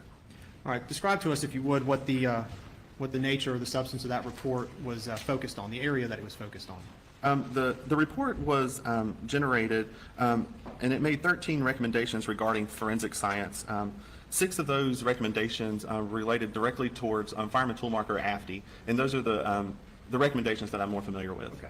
So, and just to be clear, while the report issued 13 total recommendations, 6 would apply to your applied science field of firearms identification. This Yes, is sir. still 6 going of through those the. directly relate to that. This is still going All through right, the if you science would, of let's walk through, ballistics. of those 6, let's walk through what the recommendation was, and then I'd like you to address your analysis of that and what your agency does, as a response to that. So beginning with the first recommendation, was This there a is a recommendation to prosecutor. establish standard terminology? Yes, sir, there was. Okay, and Oh, in Barney general, Cat, I've got the that's whole what tour the date list. NAS report kind of touched on. What is, how does Nickelback's SLED also operate? coming to Nashville. With all the certifications we've understood, how does SLED operate as far as terminology? Yes, sir. I don't At know. SLED, we as firearms examiners utilize the AFI Yes. glossary, which is I've been to the Gorge a book few of- times. of terms related to fireman tool mark identification. That glossary is used by examiners Not all over as the many- world as not as AFI many being as an Amber international Gorge organization. crew. And that glossary has been available since, I believe, 1980. So there's- it's constantly been updated as needed. They're still talking about new terms his. included. They're But still we've talking always about had that this glossary area in, of science. to So I'm refer gonna. to. In addition, I'm going to turn this at down and SLED, answer we some have certain, questions while we're procedures doing that we this, follow because this is. to use certain terminology or Oh, abbreviations we're caught up to that live. standardize That's what that was. We're caught up to live. our reporting This or is case file documentation. this is still talking What about would be the second field of science recommendation of that the ballistics and tool 2009 marks. report, issued that would relate? So I'm going to just turn this down for a minute while we monitor this. But this is an evidentiary hearing to determine the ballistics tool marking expert comparing bullets and what this expert will be allowed to say and how the prosecution will be allowed to talk about it, etc. So that's what we're doing. I have the closed caption on. My closed caption for me can't be on until after the stream, or I have to go to such a significant delay I can't interact with the chat, which is a problem for me. So this is a very Lori, this is a very well established field. This is very annoying. Does the trial start right after jury selection? Yes, it does. So I'm going to get to questions that I've grabbed. Why not bring in a PhD level researchers as experts? Because there aren't a lot of PhD level researchers that work within law enforcement divisions doing this. The experts that do this so regularly that when he said he's reviewed thousands of cases, it's because he's working for law enforcement. He's not a researcher. So he's not establishing the science, he is applying it. And the person applying it is generally the one that they pick. It helps them explain to the jury. Is this expert getting paid twice? No. Law enforcement experts have to testify as a part of their job. They just get paid their job unless they're on overtime for some reason, and then they would get paid their regular overtime. So no, he would just get paid. That's part of what he does. Help to provide, Let's see where we're at. some insight as to the reliability of it. Still talking about Just the field. The two situations you've mentioned, the scientific method and that approach. Okay, we're still talking about the scientific method. I'm going to answer some Is questions. that, are those two areas that SLED is already incorporated? These, into what its we field need to set? know is the report and the findings in this case and the cross-examination. The whole how you got here, this isn't in front of a jury, this is just in front of the judge, we don't need to know. At SLED. Is Alec Murdaugh or Alex All right, if you Murdaugh, would please describe the I'm going to use them third, synonymously. I've heard the judge has been recommendation calling from the him 2009 report. Murdaugh, not Murdoch. The third Anyway, recommendation, is he in jail? was He's in basically jail. to, He's in custody. He's in summary, civilian whether clothes, we which you're allowed to do in establish trial. protocols for forensics Is there a set amount of examination, time for this methods, and trial? practices. No. It's a criminal trial. You can't really tell the attorneys they're cut off. All right, and how I think does it would be SLED, against the Constitution to tell the defense already they're cut off, and the address prosecution has the right to present their evidence. So no, the Yes, sir. attorneys have Again, estimated 3 we weeks, have those but I don't protocols know if set in that's place 3 in weeks our of firearms evidence or manual, 3 weeks including in jury which we selection. It are looks like we able to might be a follow to week of guide jury us through selection our and then 2 to 3 examinations. weeks of evidence. We also fall under those accredited Question, bodies are they and saying he the can't bring in some other guy did it defense during trial? They're saying it's limited in the way he can do it. That's what they're trying to argue, and the court didn't rule on that yet. And that's how we've met. Was that. this courthouse formerly a church? Because damn those pews. A lot of courthouse just have brevity and bench economy, pew-like all seating. the protocols A and lot of the standards we've courthouses in LA established County do previously as that would well. apply to this So recommendation. most of the courtrooms I practiced on, in fact, except for the newer courthouses, but all the old courthouses had What would be very the fourth hard wood recommendation from the pew-like 2009 report? seats. These are a little bit more one of the, ornate than LA. Just join. Are there any family members there for Alex? I saw on Twitter that his sister was there today, but I haven't. I don't know what his sister looks like. Can the judge wait to rule on stuff during the trial? Yes, the judge could do that. So, Certification yes. requirements should include, question, why isn't a jury present for this? This is an evidentiary hearing to determine what the jury can and can't hear. So having it in front of the jury means the shit's already out of the horse and it would defeat the purpose. So that's why jury's not done being selected yet. All right, and would you please explain how SLED operates within that recommendation? So they're still talking about how SLED operates their Also, scientific services division. after going through the extensive training program, we are competency tested. Giving those extensive. So motions is one of the most interesting parts. So I'm glad we're here. But if the jury's not coming back till tomorrow, it's because they knew they needed to do motions. We're given those competency tests to include the casework. Christy that asked about one of the represents an exclusions array was of with the children type under of 7. cases Why that this we'll be particular working age?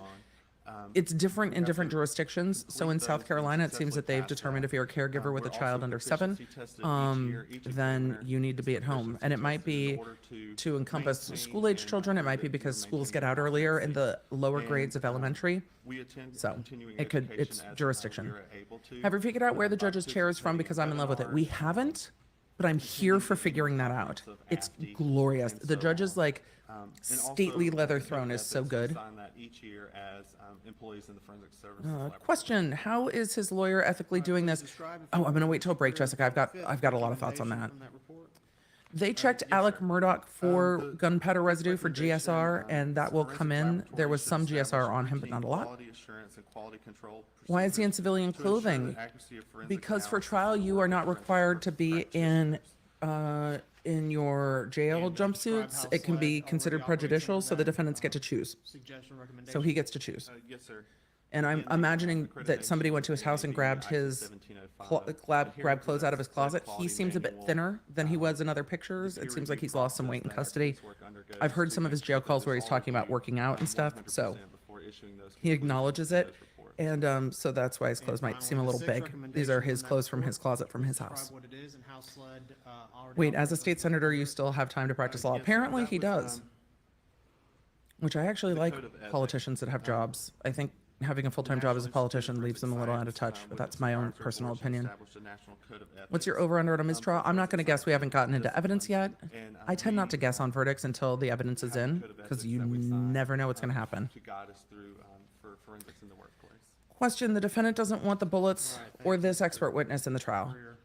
They are questioning the efficacy of the science of casing matching and tool mark experts. And so they're talking about it. Lisa, thank you. Oh, you're welcome. I'm here. Yes, sir. All right. Could you please tell us a little bit about... Question: Emily, have you seen the lawyer? Oh, I'll talk about this at a break. What essentially witnesses get paid for their time. Expert witnesses get hired and paid. State witnesses get just paid their regular salary. So he works for SLED, so he's getting paid by his job. So Keelock, this is a real important part of the trial. This is pretrial motions, so they are in trial, but a jury has not been sworn yet. Double jeopardy has not attached yet because a jury is not sworn. So trial has started. So real, I guess, is the word that is cautious, but trial has started. This is an important part of trial. Jury selection is underway, but they have not sworn a jury yet. With some of the things that they, if I were the prosecutor and had Murdaugh looking at me like that, I'd be shaking in my boots based on his power influence. How do prosecutors do it? This prosecutor is here to prosecute everything Murdaugh's done. So, and he's 25 years in on the job. It takes a lot to flap prosecutors. They're not really too worried about it because he's doing his job, and this prosecutor has the weight of his office behind him. So, question: what's double jeopardy attached mean? It means that, why are you just wandering around, Dick? What are you doing? Sit down. You can't just like be all up in the well. What? The well, by the way, so there's like where the judge sits and the witnesses, and then there's like the space in between the counsel tables. You can't just go in front of counsel table willy-nilly. So question: what's double jeopardy attached? It means that if something happened now and the case couldn't go forward, that the case could still go forward later. The other was, so that's what it means. Had issue with those studies and how they were designed. Oh, and he's probably, yeah, he's definitely had to deal with Dick. To Fireman Tool Mark Examiner. So, yeah, so that's double jeopardy, but that attaches when the jury is sworn, so a jury's not sworn yet. Because he's a senator, he's just wandering all around this courtroom. Maybe it's this judge that allows it. But there's no jury, so. Is your audio louder than the court feed on purpose? Yes, it is. It's not rude at all. It's a question. It's because we're still establishing whether tool marking science is good science. You reviewed some of the criticisms of that report. So it's not anything we really need to You share in the to go through. You agree with the criticisms that you've reviewed. I am familiar with some of those. To quote Legal Eagle, the bailiff will tackle you. Well, apparently not in South Carolina, but you don't walk in the well. You don't walk in the well. You don't walk in the well. In the South, that would be Mr. Dick. It's Mr. Dick. That called the validity of that report into question. since its publication? Yes, sir. Part of the. He's just wandering. One of the things with the PCAST report is the group of researchers who compiled that don't know. report. I don't know None of why they're those, allowing it. Researchers. Illegal have Eagle used lied to us. firearms He said that if you went into the well, the bailiff would tackle you. I I want to see believe, some tackling. in I reference to feel articles, that we none have all of been those lied to. even worked in a forensics laboratory. And that's true in a lot of jurisdictions. only You don't two walk in the well claim without that permission. have You any ask for backgrounds in permission. forensics. And So none of in those people depth, you who heard we saw the courts compiled that asking, issued the those, attorneys asking for permission to approach. those statements And now we got about, Dick just like firearms wandering around like he identification, owns the place. You don't own the even place, claim to have ever sir. Been in a forensics laboratory. So that is one issue. As what we do is very specific. And Oh, I'll call him Dick or we Mr. Dick. undergo lots of years of training to arrive at becoming a competent examiner. We're still Has, talking about the ASCII, science. the organization you're a member of, have they rendered criticisms and responses to the PCAST report? Yes, sir, they have. Okay, so what they're talking about is the prosecution is introducing a report that questions the efficacy of this science, and they are debunking it. Again, it's stuff we just don't need at this point for our purposes and pretrial motions. I need to see Devin tackle Dick. Legal Eagle, get down to South Carolina and do some tackling. He would break somebody. Question, don't forget to explain the thermostat. Oh, first of all, thank you. Let's close the loop. Here's why I'm not bothered by the thermostat being back by the judge. So this witness is sitting right here. The judge's bench is right here. Courtrooms and courtroom staff get very salty if anyone touches the thermostat. So nobody would be in the area up in that witness stand to touch the thermostat.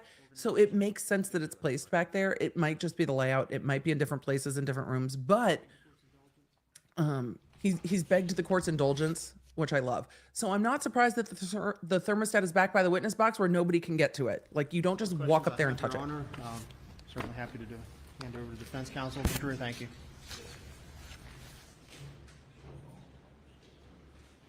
Yes, you can't touch the thermostat. Only the court staff. There will be someone on the court staff that's allowed to touch the thermostat. If anybody else touches the thermostat, they will get yeeted. Thermostats in courtrooms are a whole big deal. You don't mess with the court clerks. Courtrooms are either afternoon, too Mr. hot or Greer. too cold. Or Agent Greer, I apologize. Yeah, we're not in a civil case. We're dealing with, a criminal case. So, You agents. mentioned that Oh yeah, do the YouTube things. That'd be great. Thanks. you had Do the things. been qualified, testify as an expert in some 25 cases. Pickle toes. I Courtrooms blew like someone this? off because they were trying to shame my purple hair, And saying they were in never this going to case, hire me, and I said isn't it they true can't that afford me as an attorney. So you- yes, I There did. is no weapon I that absolutely you were able did. to They were trolling test to me. see I whether responded to them. these- Well, let me strike that. You were able No, to withdrawn. test a You weapon withdraw it. of a 300 blackout This is type the stuff I'm interested in. to see if that weapon, This is defense attorney Jim Griffin. shell casings and other, I guess the bullet, if you will, projectile, match what was found at the crime scene. Is that right? No, it's about the Yes, sir, I casing. did receive fire cartridge cases and projectiles to compare. to a Casings rifle. are different. And you use the methodology of the AFTE to perform the test. Is that fair? Yes, sir. Nope. And also, It's live our streaming, so I'm here. SLED firearm department It's manual, easier to do which, this live if it's streaming. is a document that I would follow to conduct those examinations. And I believe that in that 300 blackout that you used was found in the gun room at the House of Moselle. Were you aware of that? I am not sure the location. I would have to check the submission paperwork to the laboratory. He doesn't care where it was In any found. event, you were It's provided a literally not firearm, relevant to him. Item 33, I think, in your report, and you test fired it and compared it with what you provided that So there were indicated came from the scene. multiple. There were Is that right? multiple. Yes, sir. May I refer to my report? There were multiple weapons. I think it would make the science seem stronger if they tested it against a weapon and it said no. Like, this weapon doesn't fit. All right, let's continue. Let's continue. Emily, will you be streaming this case all the way through? One Yes. Court's exhibit. I have a few flights in there, but yes. I thought you called him out very politely. I was sassy, but sometimes. Look, it's the, It is attached to our. I would never. It's like you could never. Also, my hair wasn't purple when I did criminal law, obviously. But I've done way more trials than most legal commentators. So I don't need to be all up in here establishing my expertise for y'all. Speaking of which, I'll be on Court TV this evening talking about this case. So we'll be doing that. Somebody was just moving the thermostat. Did you see? Did you see? Somebody went to go touch the You thermostat. have identified item 33 in your report as one Palmetto State So, Armory model. I'm not surprised the thermostat's on the PA-15 witness stand. Semi-automatic rifle, 300 blackout caliber. Is that correct? Yes, sir. And in your report, it said that this rifle was test fired using the item 34 magazine. And during the test firing, the first available cartridge in the magazine was fed and chambered correctly. And that then you test fired and extracted and ejected from the rifle. How were you able to, I guess, exclude or maybe your result was inconclusive that item 33 did not fire the, She's touching the stuff. did not extract and eject the spent cartridges found at the scene? And your analysis is. Defense Attorney items Jim 128 Griffin. of your report. As far as the cartridge cases from the I scene. love the purple hair, too. Which items are you referring to? Well, the ones that were seized from the scene are items 2 through 7. Okay. Yes, sir. Good morning, Britain. Didn't care The about the purple hair. results I of the love the purple hair. comparisons of It's items 2 natural. through 7 in my report, when I compared those with each other in test cartridge cases that I fired from that item 33 rifle, the results of those comparisons were inconclusive. That means I am unable to determine whether those items were fired by item 33 or by another firearm with similar characteristics. Oh, that's interesting. And then you also, as my understanding, you matched up spent shell casings, items 2 through 7, with other spent shell cartridges or casings, specifically items 35 through 37, 39, 108, 113, 116, and 17, and 122. And that's, and then you concluded, what did you conclude with regard to that analysis? Yes, sir. I concluded that matching individual identifying characteristics were found in the mechanism marks of items 2 through 7, 35 through 37, 39, 108, 113, 116. You're gonna have to do through this way better for a 117, jury. And You're gonna have to show them these 122 items. to conclude that those items had been loaded into, extracted, and ejected from the same firearm at some previous time. That makes sense. Now, is it clear that you did not have the firearm that you can, that your opinion is, was used to extract and eject those cartridges? I am able to determine that those cartridge cases had matching mechanism marks listed there, but in comparisons with the item 33 rifle, I'm unable to determine if they have been fired by that rifle or not. Okay, but let me ask you, what's your opinion with regard to the spent shell cartridges, items 2 through 7? It is. With the other spent I'll shell break this down in a cartridges minute. you identified?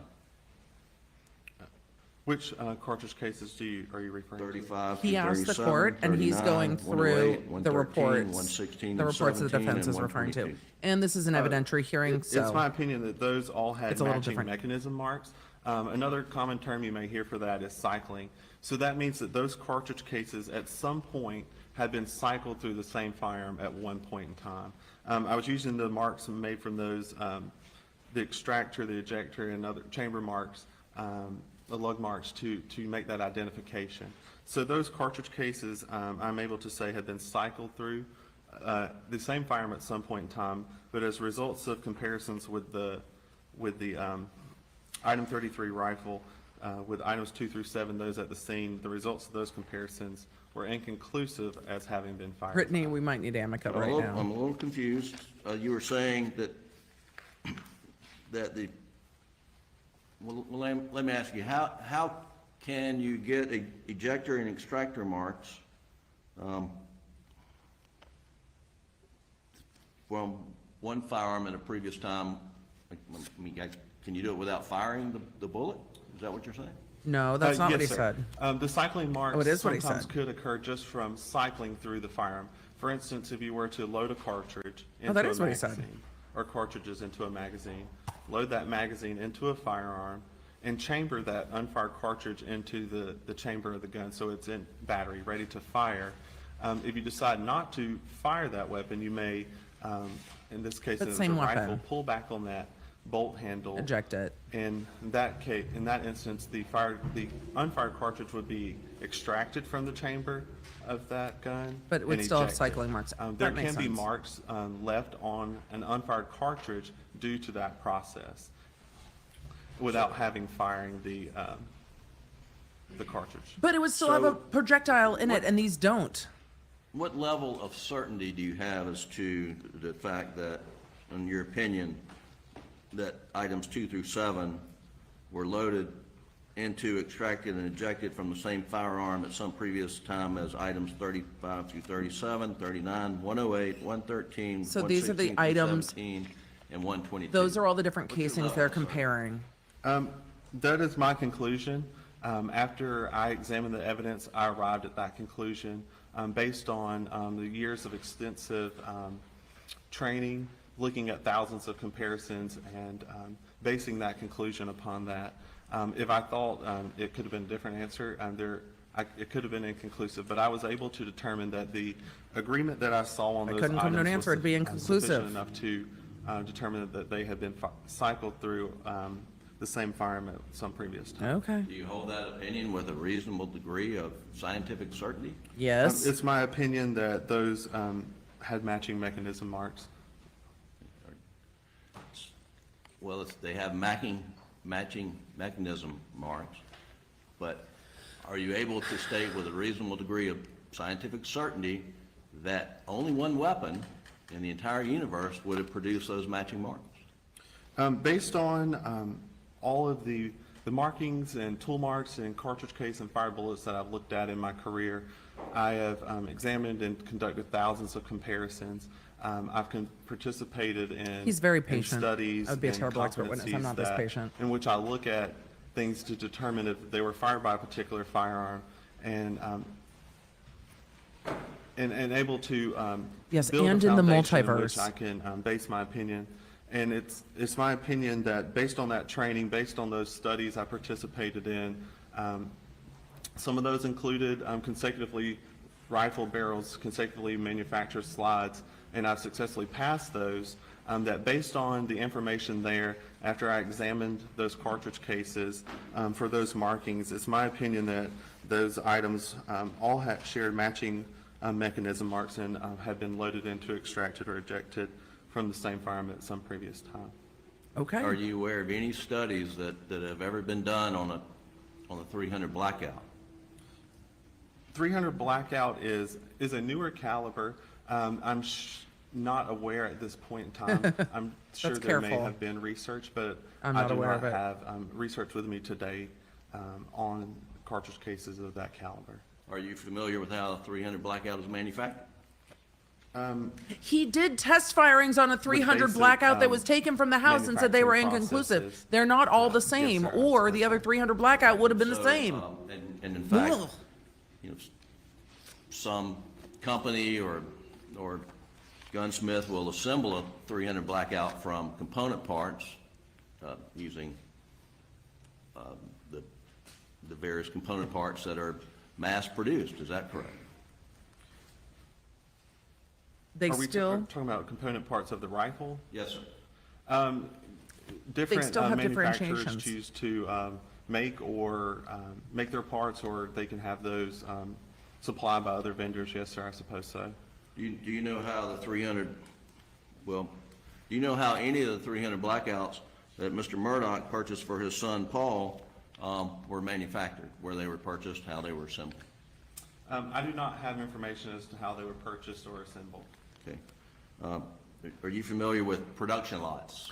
it's interesting because Say, it gives this witness barrels are time produced in a production lot. to look into mass these produ- things between now and testifying in trial. yes, sir. If this, Okay, and, if he Are testifies you at familiar trial. with any studies that have concluded that projectiles fired through rifle barrels produced in the same production lot have identical markings?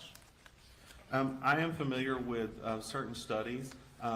Some of those I participated in as part of my training that are known around the United States and internationally, that consisted of those consecutively rifled barrels. That means that they were made by a tool at the same approximate time in the same state of wear. I've also done those studies with cartridge cases, looking at the consecutively manufactured This is breech actually really cases. interesting. And we as firearms examiners are aware of those markings. And in those studies, they're conducted because in the fireman tool mark identification world, if you will, if we are expecting to see those carryover of those markings, we would expect to see that Consistently, on tools right? that are made, or excuse me, on barrels that are rifled consecutively, or those breech faces that are manufactured consecutively, because that's when that tool is passing over that surface one after another. And I've conducted those studies, such as the Brenda 10 barrel test, the Hamby breech face test. Yeah, the defense the is Glock Ebus showing their barrels, hand which on this, all but have they also did that in their consecutively motion. manufactured items within them. And I was able to distinguish between those items and looking at them under the microscope, evaluating those characteristics that are exhibited on those fired components, and Okay. correctly identify and associate those with the correct information. And there we're talking So about. it matters. I guess, what do you call the inside of the barrel of a pistol or rifle, correct? Yes, sir, that would be the bore of the barrel. The bore of the barrel. Are you familiar with any studies with regard to what you relied upon here, which would be extractor and ejector marks? Yes, sir. There are studies that have shown the reproducibility of those markings, and how firearms examiners were able to distinguish between those manufactured components. Okay. And are you familiar That's with any interesting. studies of the component parts that were That's used needed in info. 300 blackouts? I'm sorry, can you repeat the question?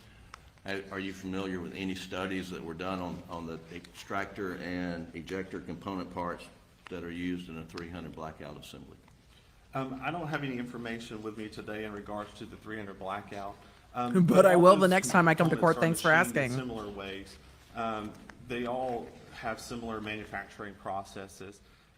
And I've demonstrated throughout my training that I was able to distinguish between those consecutively manufactured parts. So I think it gives this witness just a good because heads it up may be about a what cross 300 is going to be like, blackout, though. if I don't may have know done that. if they really Something need to do similar, all of such as this. in those tests with the Ruger No, I think this pistol or witness the is good. Glock pistol.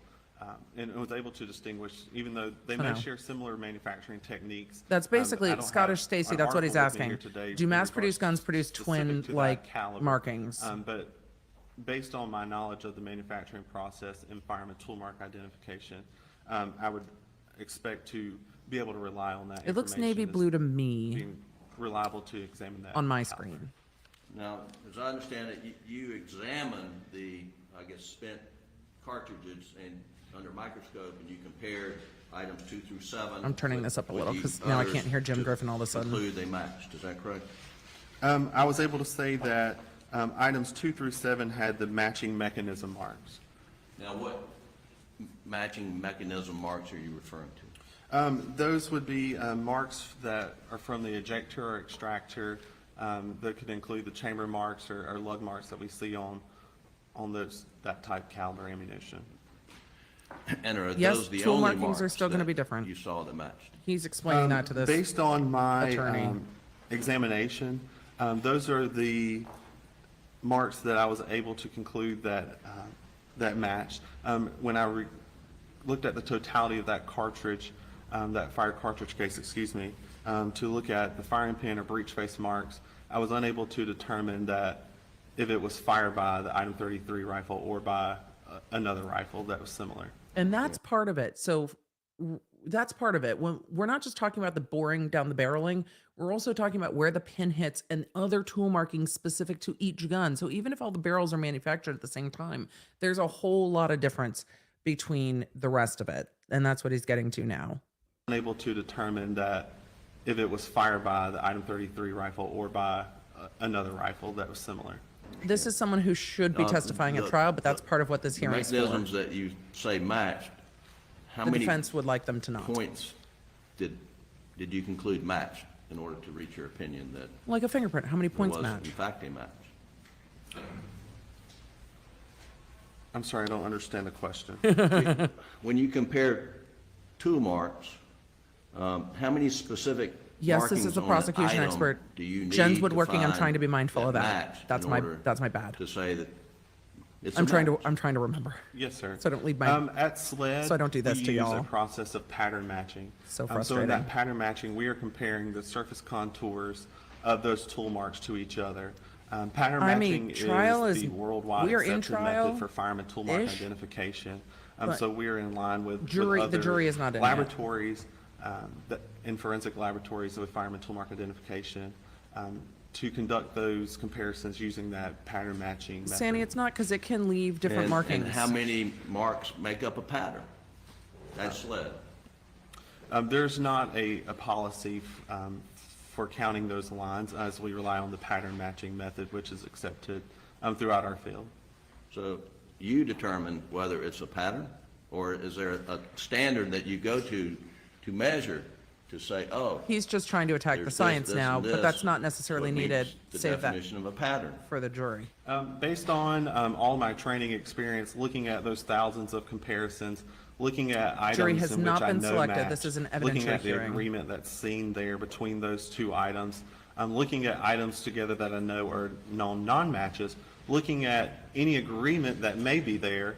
Of course, we would expect to see some disagreement, and evaluating those characteristics throughout the course of my training, looking at all of those. I use that to base my opinion on that in regards to those items 2 through 7 that they had matching He was looking at the mechanism on. number of the items again. So do I understand you correctly that there's no standard Did that I you read rely that right? upon to determine whether a pattern exists? That's not what he said. I use the pattern matching method based on the They're gonna go extensive, round and round. comparisons that I've conducted, looking at the literature, participating in those studies. Yes. In order to determine that I can evaluate the Defense- difference between the different Defense Attorney Jim Griffin. characteristics that are exhibited on the items, as well as the quality control procedures at SLED that help to ensure that we're issuing a quality product. Of course he's trying to muddy the in water. our This results. is bad evidence for them. They want to keep it out. So you know it when you see it, but does someone review above you to cross-check to say whether he or she agrees with your pattern analysis? Does that exist at SLED? Yes, sir, absolutely. Every case that we work at SLED to issue a conclusion is 100% micro-verified. So that means I look at the evidence, I examine it under the comparison microscope, look at all of those characteristics and features, and arrive at my conclusions, whether things I'm able to identify Or or they're I say are inconclusive. inconclusive or even eliminate. I come up with those conclusions and write those conclusions down. It's at that time that another court-qualified examiner comes behind and reviews the evidence as well. They look peer-reviewed. at all the evidence on the microscope, compare those features, as I have, independently, and arrive at their own conclusions. If he or she agrees with my conclusions, they're able to sign off on those conclusions, and the process of issuing that report is continued. The So judge that's part of our technically quality control could. process that each case This undergoes. judge, I don't think will. And another component of that is, once he or she And the judge agrees would or say, disagrees with "Counsel, do you that, have much more?" conclusion, To signal they want to wrap. the report will undergo a technical administrative review as well as the case file to ensure that quality product. Does the reviewer, the he or she who Yes. reviews it, This attorney was your in the work, HBO know documentary, your is my conclusions understanding. before they I haven't review? watched it. No, sir. We have a blind verification process, so they Look, do not know our science. results. We have a blind And who reviewed verification. your work and Science. the analysis in this case, that's Court's Exhibit Number 1? The reviewer for this case was Chad Smith. Was he a His name chat about appear it? on this report that I'm overlooking? Sorry. His name would not appear on the report, as I'm the one amused issuing the myself. report. His name would be included in the case file documenting his agreement with my conclusions. Okay. No. And you're saying Mr. Smith would jurors are not done for have the day, is my available to understanding. him your conclusions before he looked So the at- jurors were dismissed. at The court set aside this time to do the this. shell casings here. They had to. That's correct. They needed to do this. Now, can you say, well, let me ask you, have you ever rendered an opinion in court that you have here today that just looking at spent shell casings without having a firearm to test, that they That's came what he from said. the same firearm? That's what he said. I believe I have, yes, sir. You, more than once? I'm unable to recall about how many reports I've issued based on those cycling marks. I believe I have issued a report He's done like that in the thousands. past, where I was able to look at those cartridge cases, and I don't remember the details of the case. where That's there was a gun literally part of their involved or not. job, though. It's So the I'm exact asking, same thing. Actually testified in a court of law, not just issuing a report. Do you recall ever? He's offering testified over testimony in a court 25 of law times. That you have here today, that just looking at spent shell casings on tool mechanisms, that you've concluded they were fired from the same weapon? That's literally their whole job. If they have the weapon, they do a test fire and then they say, this casing matches this casing. And if they don't have a weapon, they go, this casing matches this casing, but these two casings don't go to a weapon. It's the same fucking job, dude. Props to the defense for making something that is very basic confusing, because this could confuse a juror. And it seems to be possibly confusing this witness, but that is their job. They match casings. That's how tool matching works. Whether you fire it or whether you take multiple spent shell casings, it's the same. That's the whole, it's literally the whole fucking point. I've testified in court approximately 25 times regarding my conclusions. In regards just to, if you're discussing mechanism marks, I would have to recall and check a file. I don't know That's off the what they top of my do. head. But I have testified in court approximately 25 times to my conclusions that I've issued in a report in They regards to pattern match it firearms whether and they tool know the mark gun or not. And The defense earlier is you doing a talked good about job. reports. How many times do you of think you've ever asking issued a report where you questions. concluded, just based upon your analysis of the spent shell cartridges, that Trey, I don't know. the cartridges were loaded and I don't know if they'll be extracted from sequestered, the and if so, same at what weapon point. at some previous time? I don't have that number with me today. Is this an uncommon conclusion, or is this something you do fairly regularly? He matches It's not casings. uncommon. Our ultimate goal in firearms is to identify, eliminate, and in this case, I was unable to identify several of those cartridge cases as I have that inconclusive result. But in looking at the information, those characteristics on He's that good at answering these cartridge- on those questions. cartridge cases, I was able patience. to determine that conclusion and look at those markings and the totality of those areas around the cartridge case to say that those Oh, Amy. items had been cycled through the firearms. I don't think the sometime. defense attorney's confused at all. I think he's doing his job to try to make something Can you- that's not you confusing said you were confusing. unable to match He's trying to make it confusing, the I think. spent shell casings with item 33? Is that correct? Maybe I'm giving too much credit. Yes, sir. Item 33 was the rifle. The job of and the that was defense is the to rifle provided confuse to you. the jury. Were you aware that that rifle was purchased about the same time as another rifle for son Paul, and that was stolen? I don't know the history of these rifles Prove or it. how they were Prove that it was stolen. recovered or That's where they're obtained. arguing. That's what they're arguing. They're going to argue it was a Is there any stolen way for you weapon. to tell Where's the police report? what year rifle you're referring to? We're not comparing in cars, your Jim. report where you say there's matching mechanism marks that were loaded into and extracted from the same firearm. Can you tell that was a 2017 300 or 18, 19? That's what they're arguing. To date Interesting. the firearm. Now the prosecution knows. Now, That was a big, You that were was, asked about the that was various new information. criticisms by the NAS, and that's the National Academy of Science, is that correct? Thank you, Yes, sir, that's Jessica. I enjoyed doing the Hulu Criticisms special. in your field, and they were specifically criticizing the You're welcome. organization to which you adhere to, the Association of Firearm and Tool Mark Examiners, correct?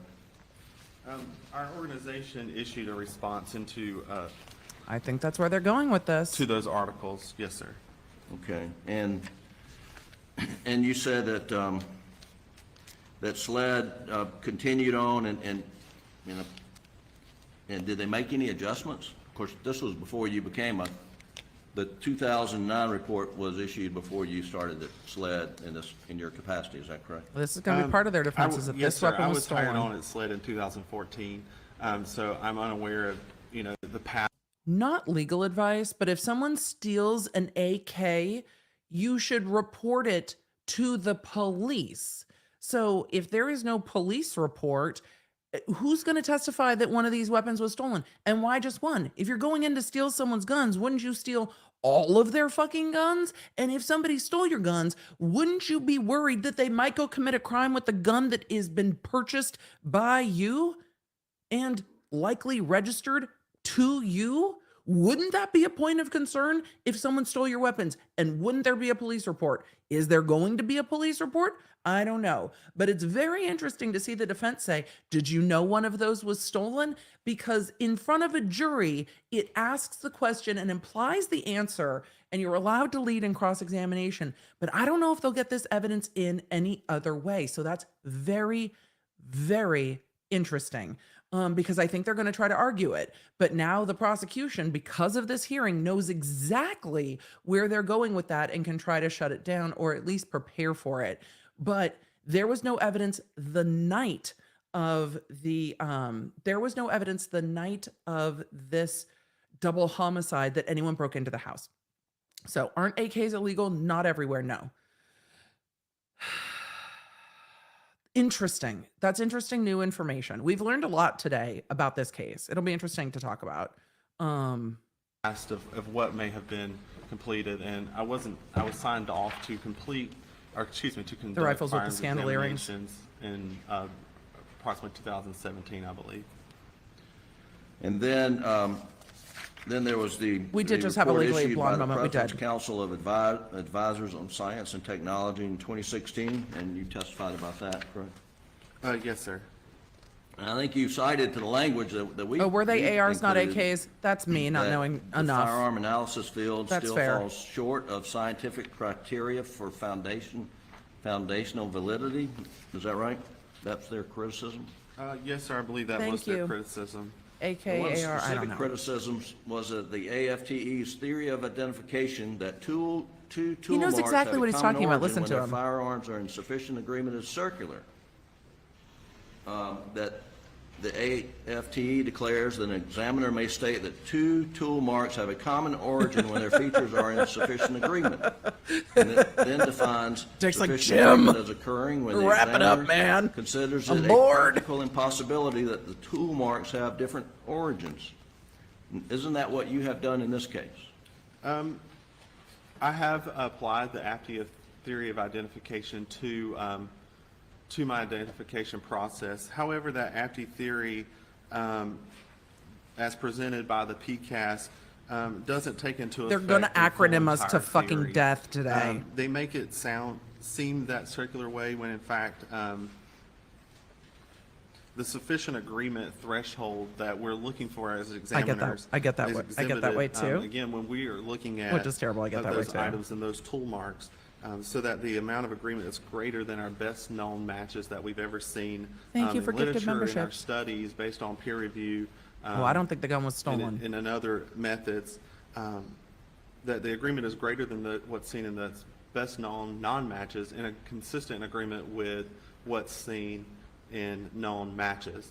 And to help us arrive at that, we're looking at the significance of that. We're looking at the individual peaks and ridges and furrows of those He might be tool very marks and tired. those surface contours. We're looking at the relationship of those lines to each other. from tool mark to tool mark and how they compare with each other, looking at the width and the depth and the curvature of those lines in order to determine and help us in our process of identification. So there's a little more to the theory than maybe what was presented by the PCAST report. Another criticism that we've cited is that your field relies on training and experience and uniqueness in lieu of empirical demonstration of accuracy. And isn't that what happened here? You use your training and experience, and there's no objective standard for measuring against whether there's a pattern or not. Is that fair? We do use our training and experience. That is correct. We rely on those years of looking at those comparisons and conducting those examinations and building up that process to an identification. I was like, we're buffering. We're buffering. Why are we buffering? My brain buffers too. Fireman But tool market identification is maybe an applied science. Oh, something y'all, kinda thank you like for doing the medicine or YouTube things. engineering, where We're almost at there's a lot of bookwork that may be 681,000 involved, subscribers. We're but gonna bing a lot of soon. the learning may be more hands-on. If a gun was stolen, a and report it would may have been require produced, training not to become if they didn't proficient, report it. kind of like And they might not have reported it, for a physician. but it There's also nowhere might where have been you can just ditched learn and to not do stolen, this, and that's what the prosecution's and going to start argue. tomorrow. That's what I would argue. There's They a didn't lot of steal it. training that goes on, They dumped it. hands-on training and looking at that, much like those other disciplines, like an engineer or a physician. No, who, we're not. They don't just. They're finish trying to school, out they have to acronym each go other. They through a won't do this in process front of the to learn and help jury. hone They'll their lose the skill. jury. And during that time, it helps us to learn and understand the differences in those microscopic comparisons between tool marks. So would you Scott, agree Nebraska, that someone stole my it's wife somewhat gun, of and then an art someone stole my wife, and then someone stole my gun and then field? shot my wife with it? Yes, that seems to be the Yes, story. it could be considered that way. As Wife an and applied son. science, there is a little bit of an art to what we do. Yep. We use There's an art to what we different do. lighting to look at these marks. We look at these items, these projectiles, these fire cartridge cases at different angles in order to look at them If you guys all on haven't a subscribed comparison yet, do that microscope where we're so we able can to bing. see under high magnification. I like it. The Thank you. details within these tool marks, those individual peaks and ridges and furrows in order to base our He said identification furrows. on. The furrows. All the while there are some objective standards that we're meeting in order to get to that point of an identification. We use I'll talk about this. There's speculation about the gun measurements that of probably won't items, come in at trial. looking at it, counting lands and grooves to make sure that as we're going up in our We wiggle it. identification process, we're kind of like Just a climbing a ladder. little bit. Certain characteristics have to agree in order to continue on that process. I look at to an shiny things in the light, too. identification. So, in short, Oh, firearms, the Jan, identification portion yes, when this is comes in subjective front of a nature, jury, but there it's will based be on, the applied microscopic science and some objectivity, photos to show. There will be that show and tell we're able to evidence. derive in order to determine those conclusions. Two other questions for you. One, if you have the opportunity between He's now almost and done. when Look, you his book is closed testify, up. will you research to see if you can find any studies That's a good question. where 300 blackout tool marks have been tested to determine whether one 300 blackout produces tool mechanisms unique to every other 300 blackout in the world? Would you mind doing that?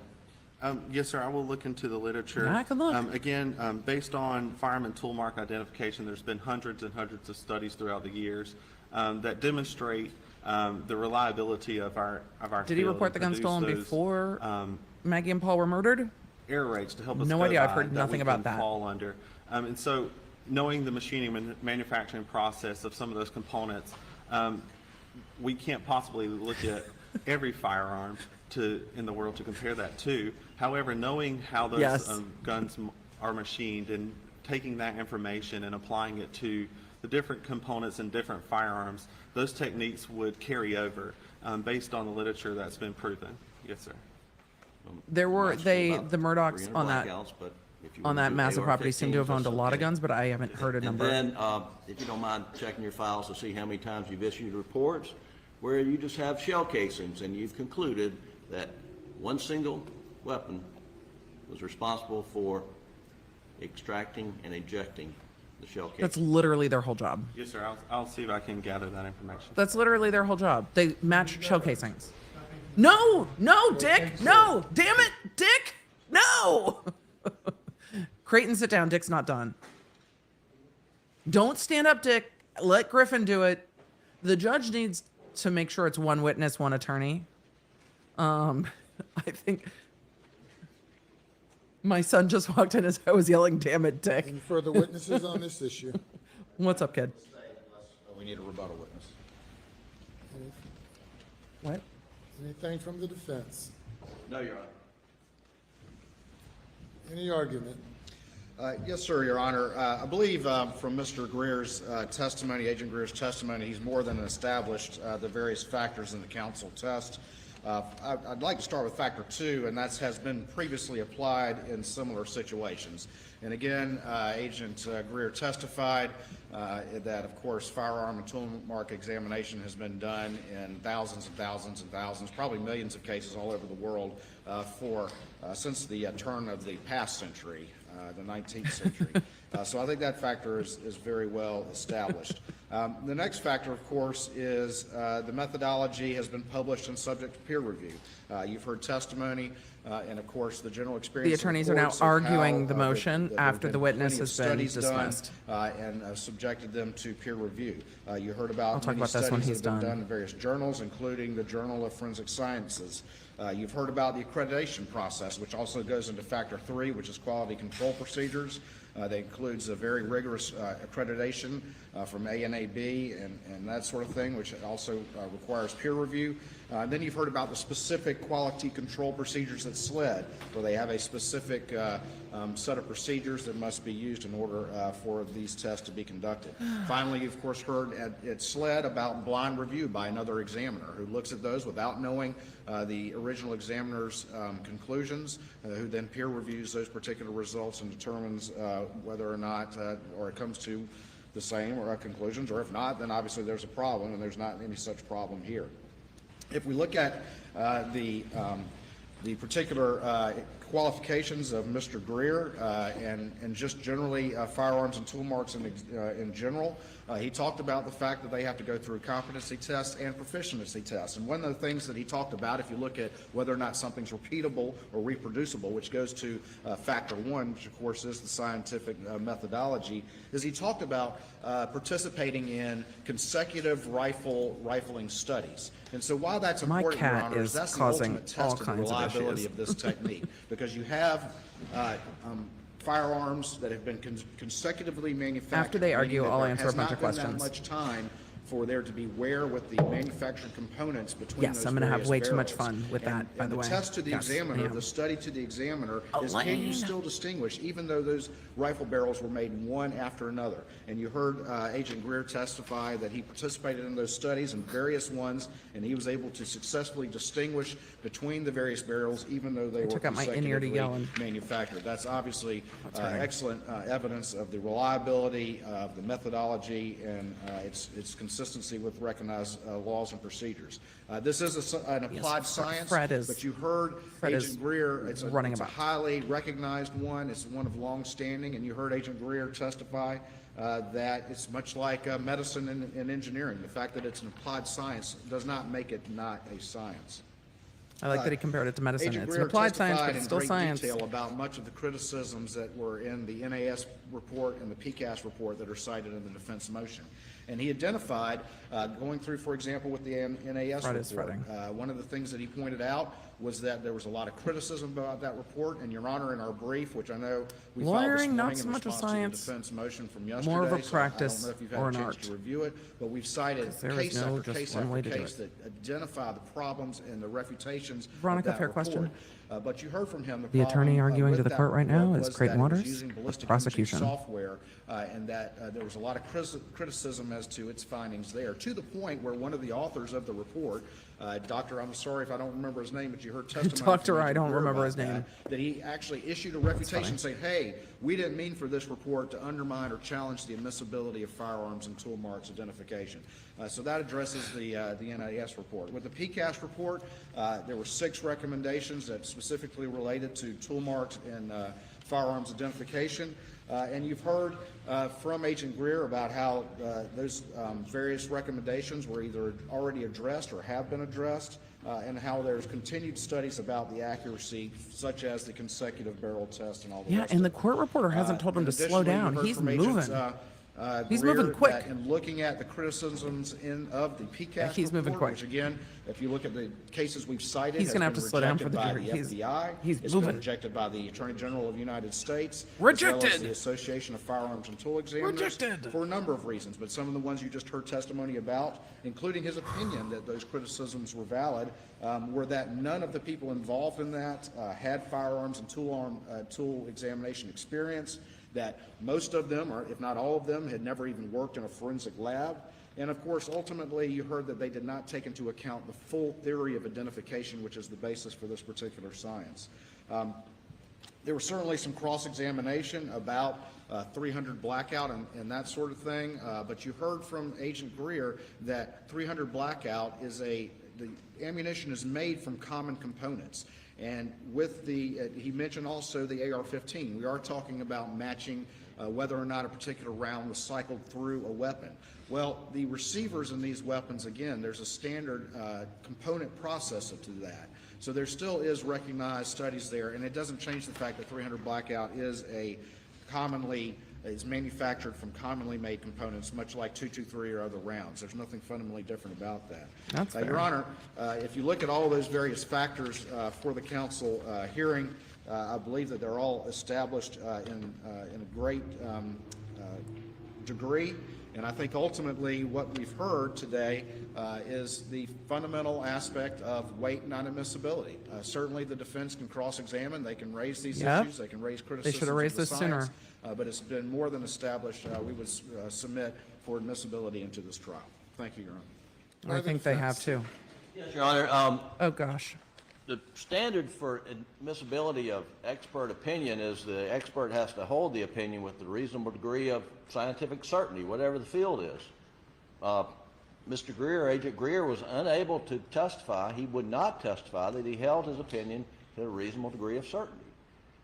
And he had to concede that there are no studies to support his opinion. That's not what he said. That even AR-15 or 300 blackout, the mechanisms that he relied upon, that they were uniqueness. And so those are, the case law that we rely upon, addresses that, particularly when it gets to the level of certainty of the expert, to say it came from this particular I think that goes to weapon. weight, not admissibility, though, my Cases that we guy. cited in our brief reject that. I appreciate know that you're there's- trying. There's some contrary law cited by the state, but the basis of his opinion here is simply his experience, This goes as to weight. explained by Mr. Waters, of testing rifle bores and handgun bores. And we are not talking about markings on a projectile that went through a rifle or handgun bore. We're talking about ejector marks from when a bullet Casing. or a shell casing is ejected from a weapon. And that is a bridge too far. Thank you. Well, I love that turn of The state phrase. has met the requirement of admissibility. The state under has Rule met. 702 and 703 of the South Carolina Rules of Evidence, as well as under State v. Counsel. Find that the evidence Is admissible. proposed will assist the jury in understanding an issue in the case.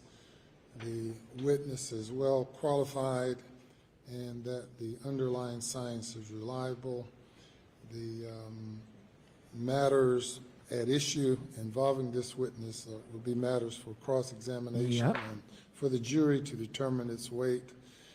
Though the witness did not state that specifically that he holds this opinion to the reasonable degree of scientific certainty, our courts have thoroughly held in numerous cases that there are no magic words that are necessary for an understanding as to That's what the defense was trying to go for. opinion and the level of certainty that a witness has in offering an opinion. So the witness was firm in his opinion based on his years of experience and training, and I find that the findings indicated in State's Court's Exhibit Number 1 Take is notes. admissible. All right. Thank you, Your Honor. Your Honor, can we ask No. the state produce the reviewer's report if it exists? The expert testified that there was a blind review and. I don't know if there it is a matched report. his, and we would ask that it would fall under Rule 5 as results of a test. Says the state.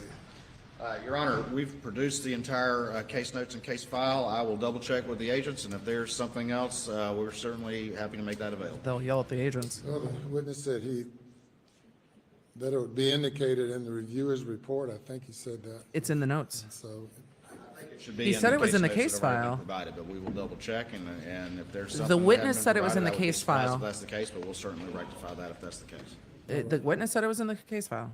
anything else today? Nothing from the state, Your Honor. We're almost clear. Nothing, Your Honor, we would like to discuss the schedule for in the morning. Yes, let's which is- discuss the schedule. I would like to be on the same page. What's the schedule? Go right ahead. So do we need to be here before 11? 11? Well, the jury is due in at 11. Any other matters do you all want to take up before 11? I think we've resolved everything right now. Now, this is obviously a big trial in a fluid situation, but I would say that we could show up for selection. I'm not aware of anything right now that we need to address, Your Honor. Ooh, 11. I like I'm not aware of 11. anything right now that we need to address prior to the jury appearing.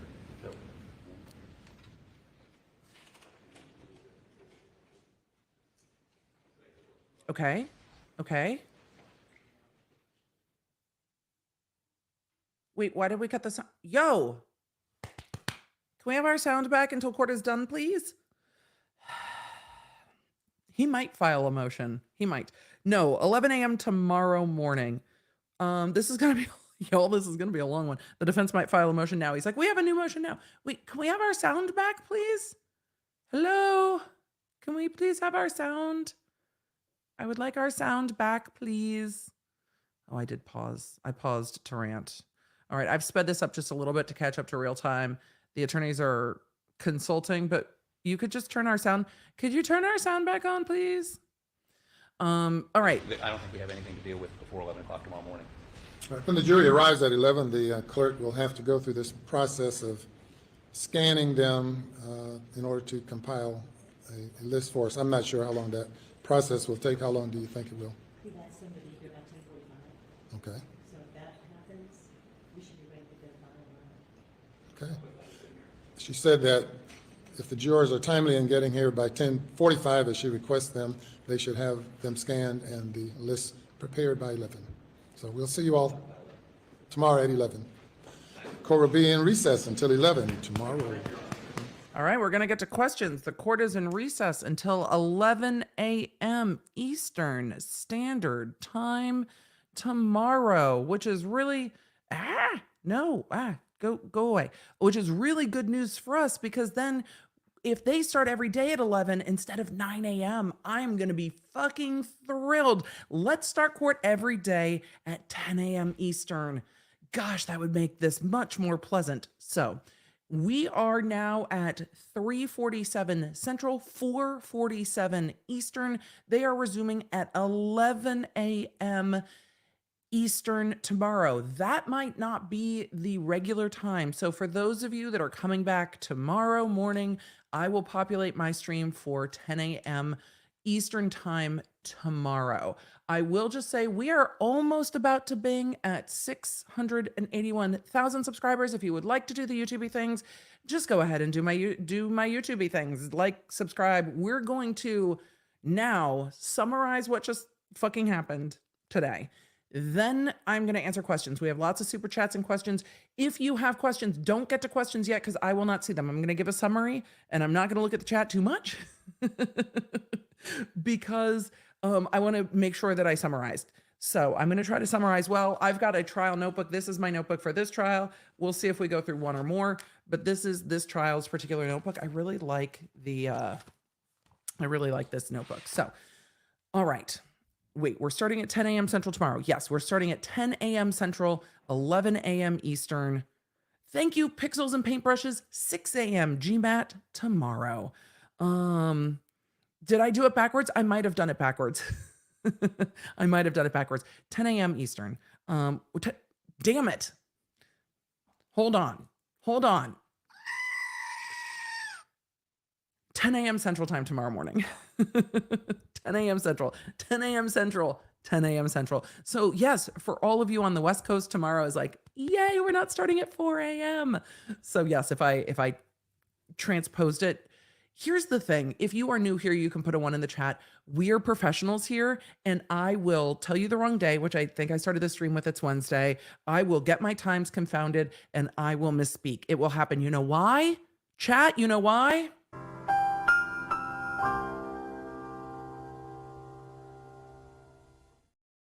Because we are professionals here. I will absolutely fuck shit up. It will happen. I will absolutely mess stuff up. So, okay, tomorrow, 10 a.m. Central, 11 a.m. Eastern. Let's do a quick summary. Then we're going to get to questions.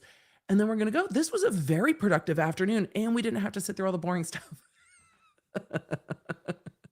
Tomorrow, voir dire is going to be very interesting. Okay, let me swoop. Let's do a summary. What happened in court this afternoon with the Alec Murdaugh case? Let's summarize. All right. We heard motions from the defense and the prosecution. Motions in limine are the motions before trial. Generally, they are to exclude evidence. What happened at the very beginning of the hearing is that the prosecution let the court know that they agree not to bring up the blood spatter expert until they have a motion regarding admissibility. I think this indicates the prosecution might not be inclined to call this witness. Tomorrow's podcast episode covers the defense's motion with regard to that expert. And y'all, it left me with some questions. The members that were in the behind the scenes of the recording of that, I was like, I have questions. There are some questions with regard to the blood spatter expert. People are like doing science fair projects in their house. I haven't seen the prosecution's response, but we saw it today in court. And the response is, we will not mention this until we breach it with the judge. So the prosecution is not set on calling this witness. They're not going to mention it in opening statements at all. So it will not be brought up until and when the prosecution decides that they're going to try to bring the blood spatter expert, and then they will need to make a motion with the court, hey, we want to bring this witness, and then the motion for sanctions that the defense brought will need to be heard. So the blood spatter expert is on the back burner. It is not an issue yet. It might become an issue in a little bit, not an issue at the moment.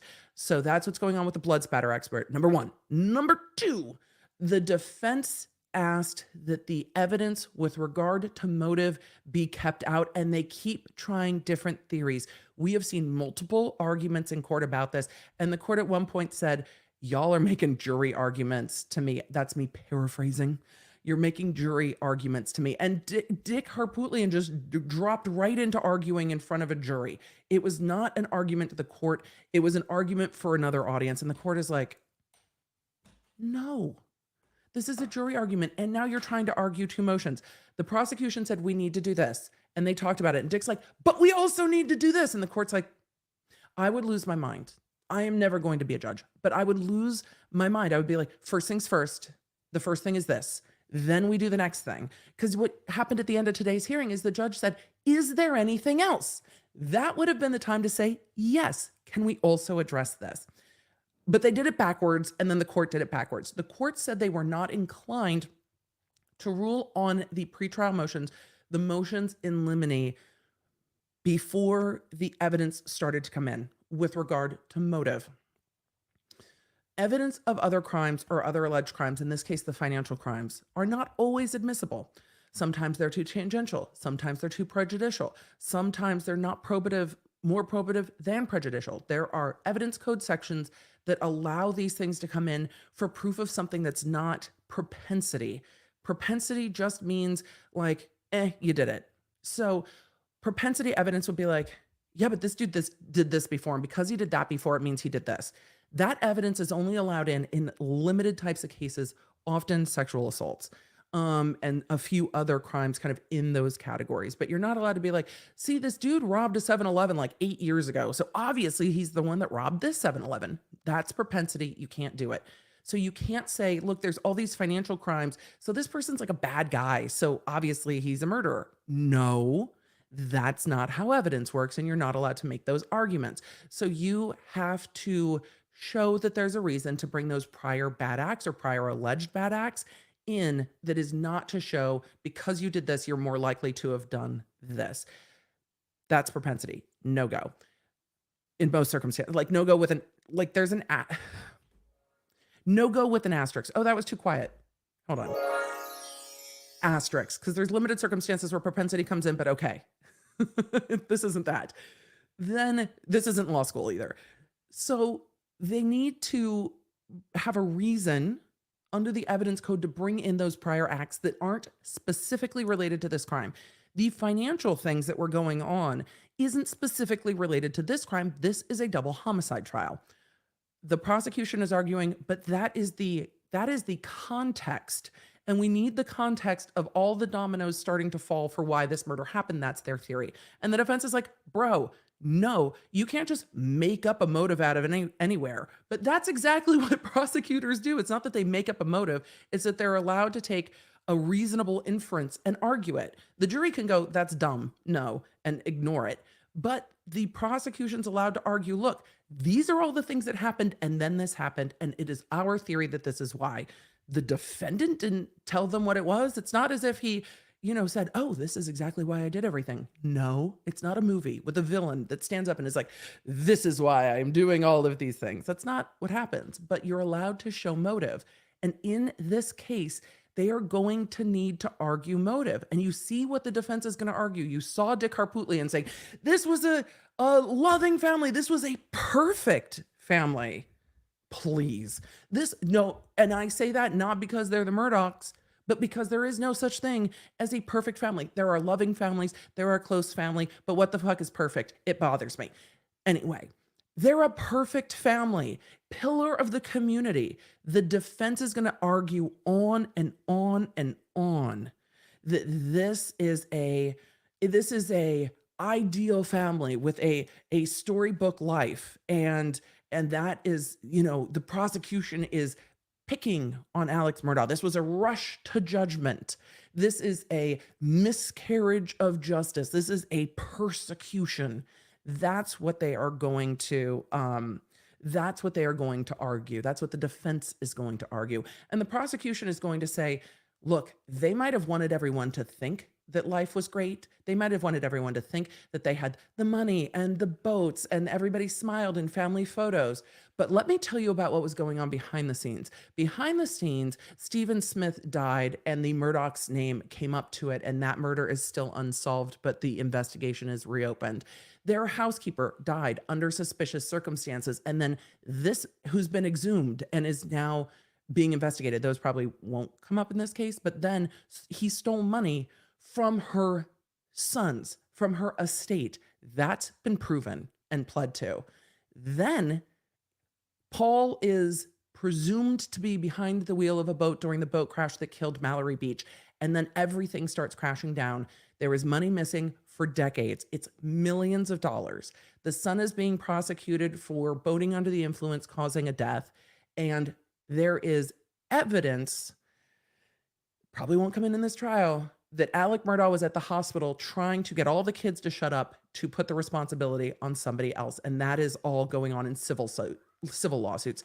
Then Alec Murdaugh, as it all starts crashing down, gets arrested for financial crimes. And then his lawyers go on TV and say that he has an opioid addiction. And that's where the money's going. And then he hires someone to kill him so that he can get money to his son from his life insurance policy. And he says, I hired this person, Curtis Edward Smith, who may testify in this case. I hired this person to shoot me so that my son would get the $10 million insurance payout, my remaining son. And then I didn't die on the side of the road. And then I called the police. So the prosecution's going to say, look, this isn't just a ideal family where everything's all, sunshines, lollipops. This is a fucking shit show of financial crimes with millions of dollars stolen from clients for decades. His law firm had figured it out. He had just been fired. He hired someone to kill him. And now his wife and son die. Well, the wife and son were murdered before he hired someone to kill him. But in the timeline, I have 2 podcast episodes about the timeline of all of it. And they're saying, look, the boat crash that killed Mallory Beach was crashing down around the Murdaugh family, and the financial crimes were about to be exposed. And that is when the wife and son died, and everything else stopped.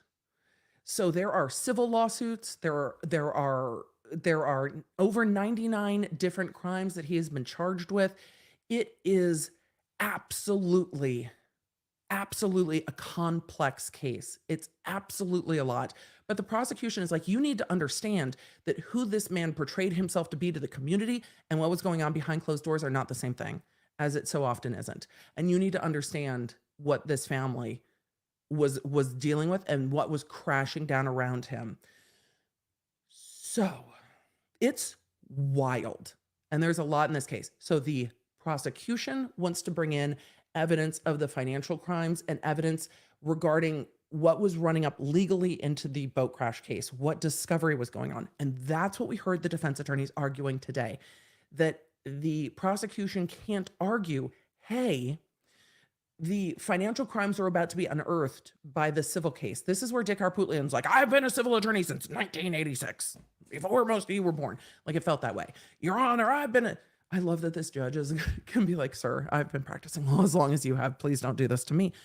I've been practicing civil since 1986, and we don't get that much financial information. The defense wants to be able to forestall the prosecution from arguing that the civil discovery in the Mallory Beach boat crash case is what was coming down, because the defense wants to argue, but they weren't even going to get that much.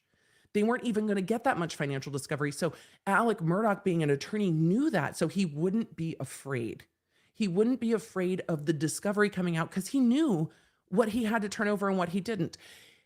He had been delaying turning over financial documents forever, and that's going to come in here. Another person involved in this scheme, a banker, has already been federally convicted, is on this witness list. People he've worked with were on this witness list. This witness list is wild. The son Buster, the surviving son, is on the witness list. I don't know how we're going to get through this trial in 2 weeks or 2.5 weeks of testimony, but we'll see. So the prosecution wants motive. The defense is saying it's too tangential. That hasn't been ruled on yet. The judge doesn't want to limit it. And I love this judge. This judge is like, no, the evidence needs to come in as it comes in, and we'll rule as we go along. So I expect we will see motions going along as this case goes forward. Times when the jury is out of the room and they're arguing evidence. I expect we'll see a lot of that. Great. Then we got into the evidentiary hearing with regard to ballistics. And what we learned from this hearing today is that the casings that were found near, wait, I have a chart. The casing, I wonder if the casings are on the chart. Hold on, let me pull up this chart of the crime scene and see if the casings are on the chart. The casings that were found near Maggie's body matched casings that were found near the stairs and matched casings that were found near wherever they shot on this property. And I think I said 117 acres. No, it's 1,700 acres, not 117 acres. Sometimes you can see it in real time when my brain does quirky, spicy neuro things. Not 117 acres, 1,700 acres. So when we're talking about this, I'm going to pull up a chart real quick and show you what we're talking about when it comes to the casings. That was what they were arguing at the end of this hearing today. Where can this tool marking expert come in and say, hey, this is why we think these bullets were fired from the same gun. We can't say exactly which gun. We don't have a gun, and we can't say this gun here fired these bullets here. What they can say is the gun that they took from the house is not conclusively the gun that fired it. So the gun they recovered is not conclusively the gun that fired it.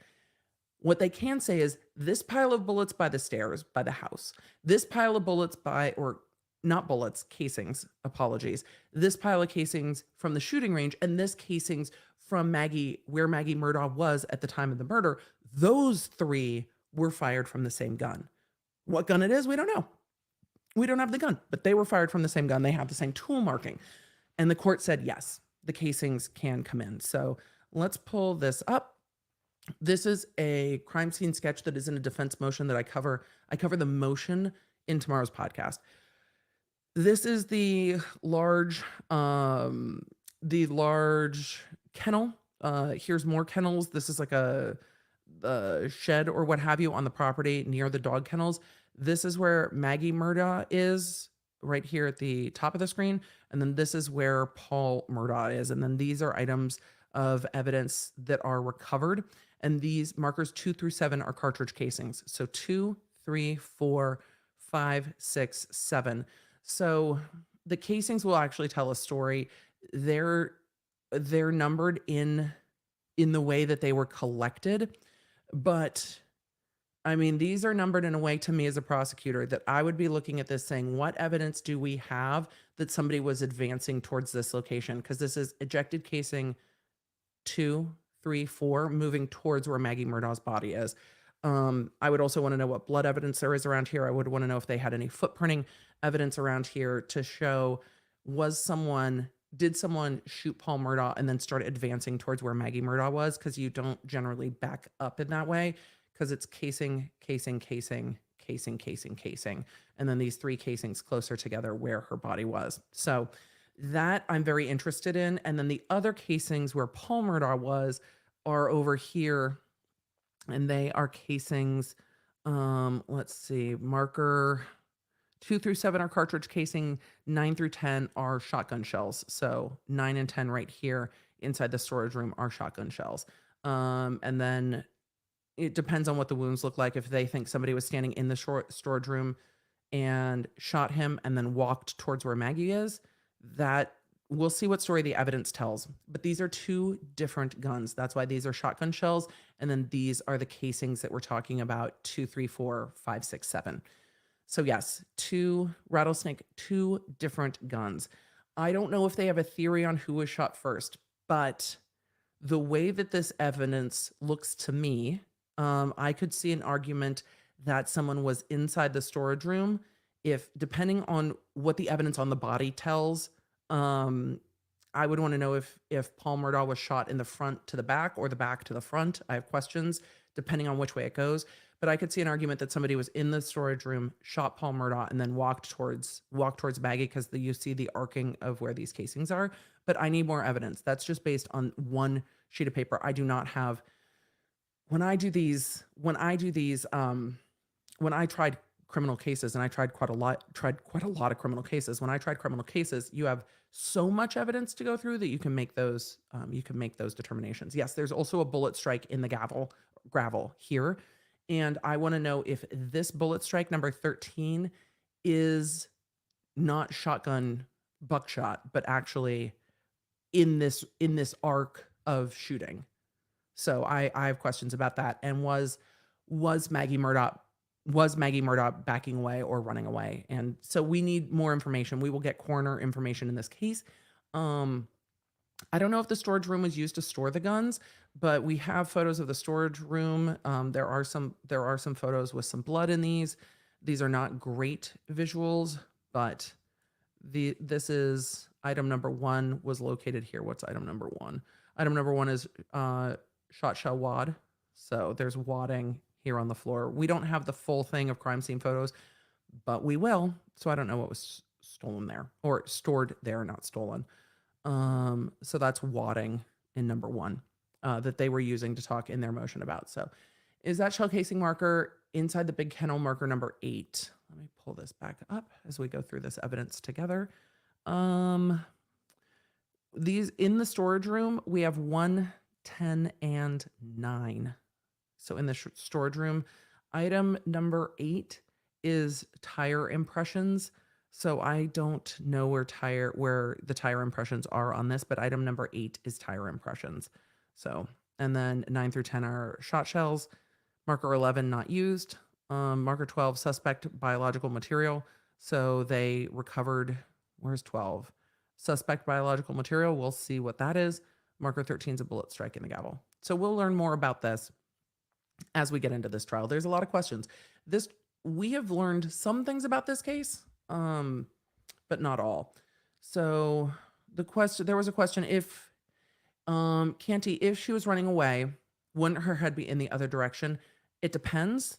I would need to know where the wounding is, and I have not looked for that information. It'll come out in trial. Because if this is someone that you know and they are gaining on you or shooting at you, at some point it's not unlikely that somebody would turn around and say something. So we'll see. We'll see what happens. We'll see what happens. I'm going to answer some questions. So with that, that is kind of my breakdown of what happened today. The court has ruled that the casing evidence can come in, that the tool mark expert will testify, and there will be a vigorous cross-examination like we saw today. They will try to confuse the issue. The prosecution will have to make it clear because there will then be rebuttal. This is going to be a long trial. And with that, we're going to get to questions. It's time to fact around and find out.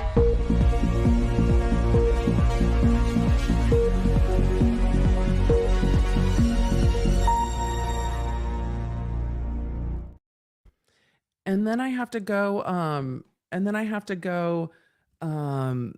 get ready because I am on Court TV this evening. It looks like I am on Court TV at 7:30 Central this evening, so I will put a link to Court TV, and we will go from there. Question: the lawyer who asked questions of Agent Greer from State. There were two. There was direct and cross examination. The direct examination at the beginning was the prosecutor, and then the second attorney was Jim Griffin from the defense. Question: can they bring more charges during trial, like throw the defrauding on the boat? No, they can't. Not for this trial. This trial is just for the double homicide. That's it. That's all that's going on in this trial. There are lots of other things. If more comes out from the trial, or if Alec Murdaugh testifies, which I don't think that he will, but if he testified and said something, could they bring additional charges later? Yes, they could. So, was there a hearing or trial in the boating incident? No. There were hearings in the civil case that were getting ready to start at the time of these murders. But because they had charged Paul Murdaugh with the boating under the influence that killed Mallory Beach, that criminal trial ceased when Paul Murdaugh was killed. The civil cases one of the civil cases just settled. And I think there's also there's obstruction stuff going on as well. They talked about a witness who may or may not have failed a polygraph. Is that legal? They did bring that up this morning. It is in my podcast for tomorrow about Curtis Edward Smith and his polygraph. The defense was like, well, we would never, until the court ruled, we would never mention it. The prosecution's not believing anything, but that's exactly what Dick said today in court. We would never mention a word about a polygraph. We wouldn't even dare. I'm insulted that the prosecution would even suggest it.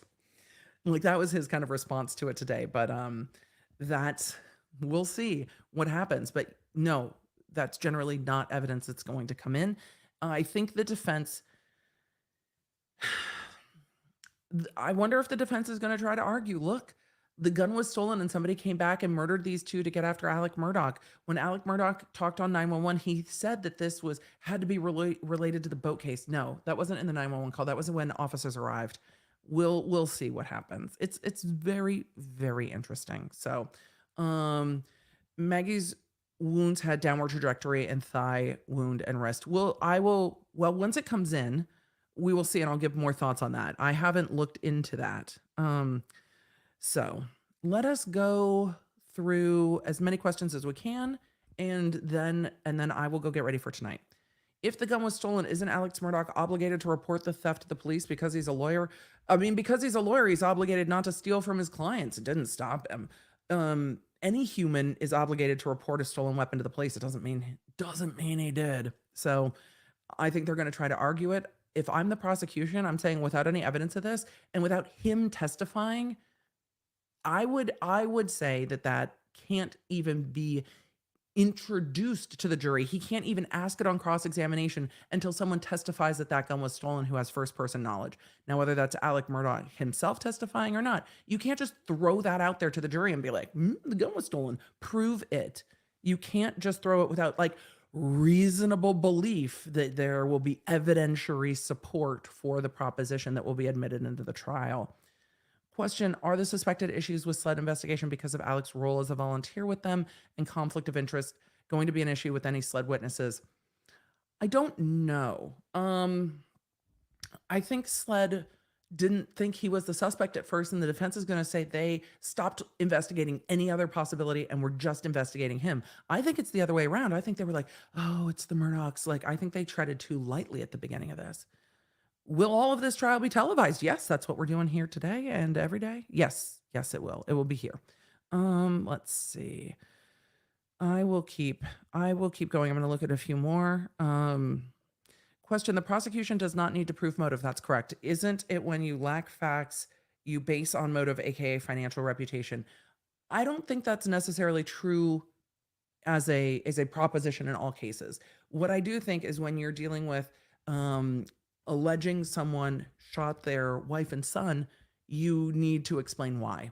I don't think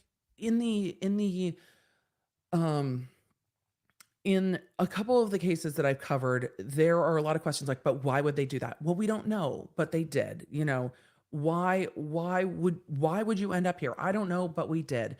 That's different than in a case where you've got family members. You are going to need to talk about why. Why do you think? And the jury is going to want to understand why this happened. So no, they don't have to prove it. No, it's not an element of the crime, but the jury is absolutely going to want to understand why this happened. And I think the prosecution has to tell them. I don't think the prosecution can get up there and just be like, well, we don't know why these things happen. And yeah, I don't think they can. And I don't think Alec can testify. Question, how much do you think Alec will try to tell his lawyers what to do because he's such a high-powered attorney? I don't know if the jury will like that. I think there's an issue of perception, but we'll have to see how he acts as we start going. Question, did you see the defense blood spatter motions? In one part, they said there was no DNA of the son on the shirt. In the other part, they said there was. I did see the defense motion. My cat just knocked something over and it scared the crap out of me. I did see the defense motion. I cover it in tomorrow's podcast. They were very specific that there was, unless I'm wrong, which is always possible, but I thought they were talking about there is no DNA in this part of the shirt, but there is DNA in this part of the shirt. So the blood spatter will be interesting. Question, is Buster expected to testify about anything? Buster's on the witness list. He was allegedly on the phone with Alec during the time that this was happening, so they might bring him to testify. Were you on the phone with your dad? What did he say? Where was he? What did he sound like? Was it at this time? So we'll see. Let's see. What else? Question, will Buster Murdaugh? We don't know if he will. Have they ruled out the son as an accomplice? Yeah, he's on the witness list. He has not been charged as an accomplice, so I don't think so. Question, were the wife and son insured? I don't know. It might need to come up. Question, does the jury verdict have to be unanimous? Yes. Question, Fred or George? Always Fred. Always Fred.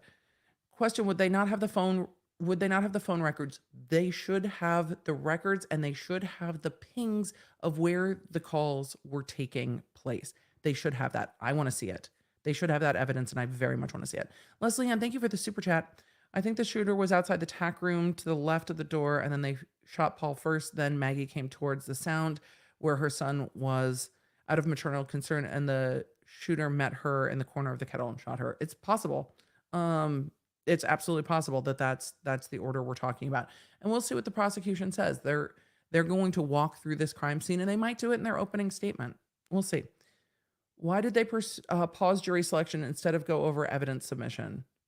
They needed to get to these motions before the jury was sworn, and the attorneys had asked that they cover this before the jury was sworn.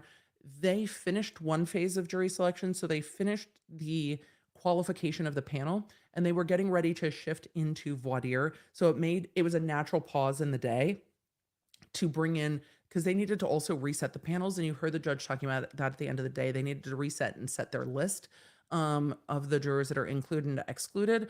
So it looks like we've got, what did the judge say at the beginning of the day? Like 122 qualified jurors that are returning tomorrow. I think they called in 900. So that is where we're at for tomorrow. They're going to bring in over 100 jurors that have been qualified, and they will be questioning those jurors in voir dire. So the judge will start with the meat and potatoes questions for tomorrow, and that's actually a very interesting process, way more interesting than, if you've heard of this case, stand up. If you're related to anyone in this case, stand up. We will get more questions and answers, and then start getting people yeeted and seated, which a DA that I worked with, who I tremendously respect and just absolutely love, used to call it picky, guessy, choosy. She's like, is it time for picky, guessy, choosy? Because picking a jury is the most important part of a case, and it is hard. It is an art form that you only really learn through doing. You can watch all the trials in the world you want until you stand up there and look people in the eyes and start asking them questions. You don't know how it will go, and you don't know what kind of jurors you want. And every attorney has a different process for picking jurors, and that process gets refined the more jury trials that you do. But it was funny because it's like at the end of the day, it's picky, guessy, choosy, and then you're trying to pick a group that's going to get along. But I think now I would probably call it seat and yeet, because as they get into the process of voir dire, they ask them questions, and then they either kick jurors for cause, kick them preemptively, and I'll have to look at how many preempts you get in South Carolina on a life without parole case. So you kick people for cause, you kick people preemptively, and then you seat them. So really, I'm just coining it, seat and yeet.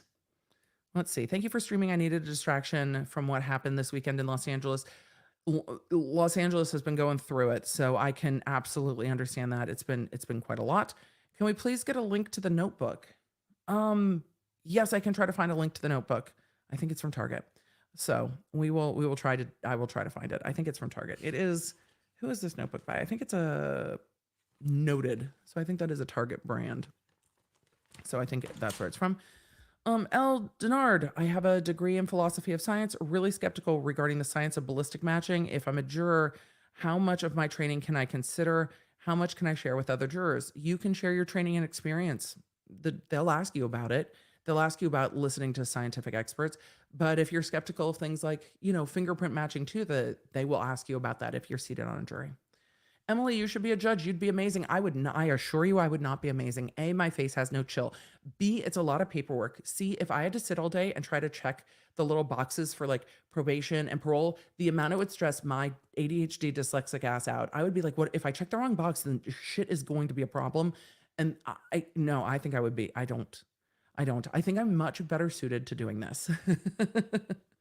Emily, do you think this trial will go beyond 3 weeks? We've got to get into it a little bit more to see how it flows and to see if the judge will cut off the attorneys. I think it's reasonable that it might go longer, which is going to be hard because I got some travel coming up. The prosecutor said in a different hearing that when the police arrived, Alec went up to them and said that the boat incident was when the murder happened. I knew it was either in the 911 call or when police arrived. Some of that stuff will come in. Dub this over his yawn, Elaine. Yes, I will. Gun is probably at the bottom of the lake. We're going to talk about that real quick. There are rumors, lots of rumors, that the guns are buried with Alec Murdaugh's father, who died after the murders. That is a rumor. That's not going to come up in this trial unless they've exhumed the father and tried to find the guns. I don't think they had cause to do that based on a rumor. I don't think they could even get that search warrant issued, but there are rumors that the guns are buried with the father. Is it normal to give a witness homework? Not really normal to give a witness homework, but it will come up when the defense cross-examines him. Now, I talked to you at a previous hearing and I asked you to look at this. Did you? It'll come up.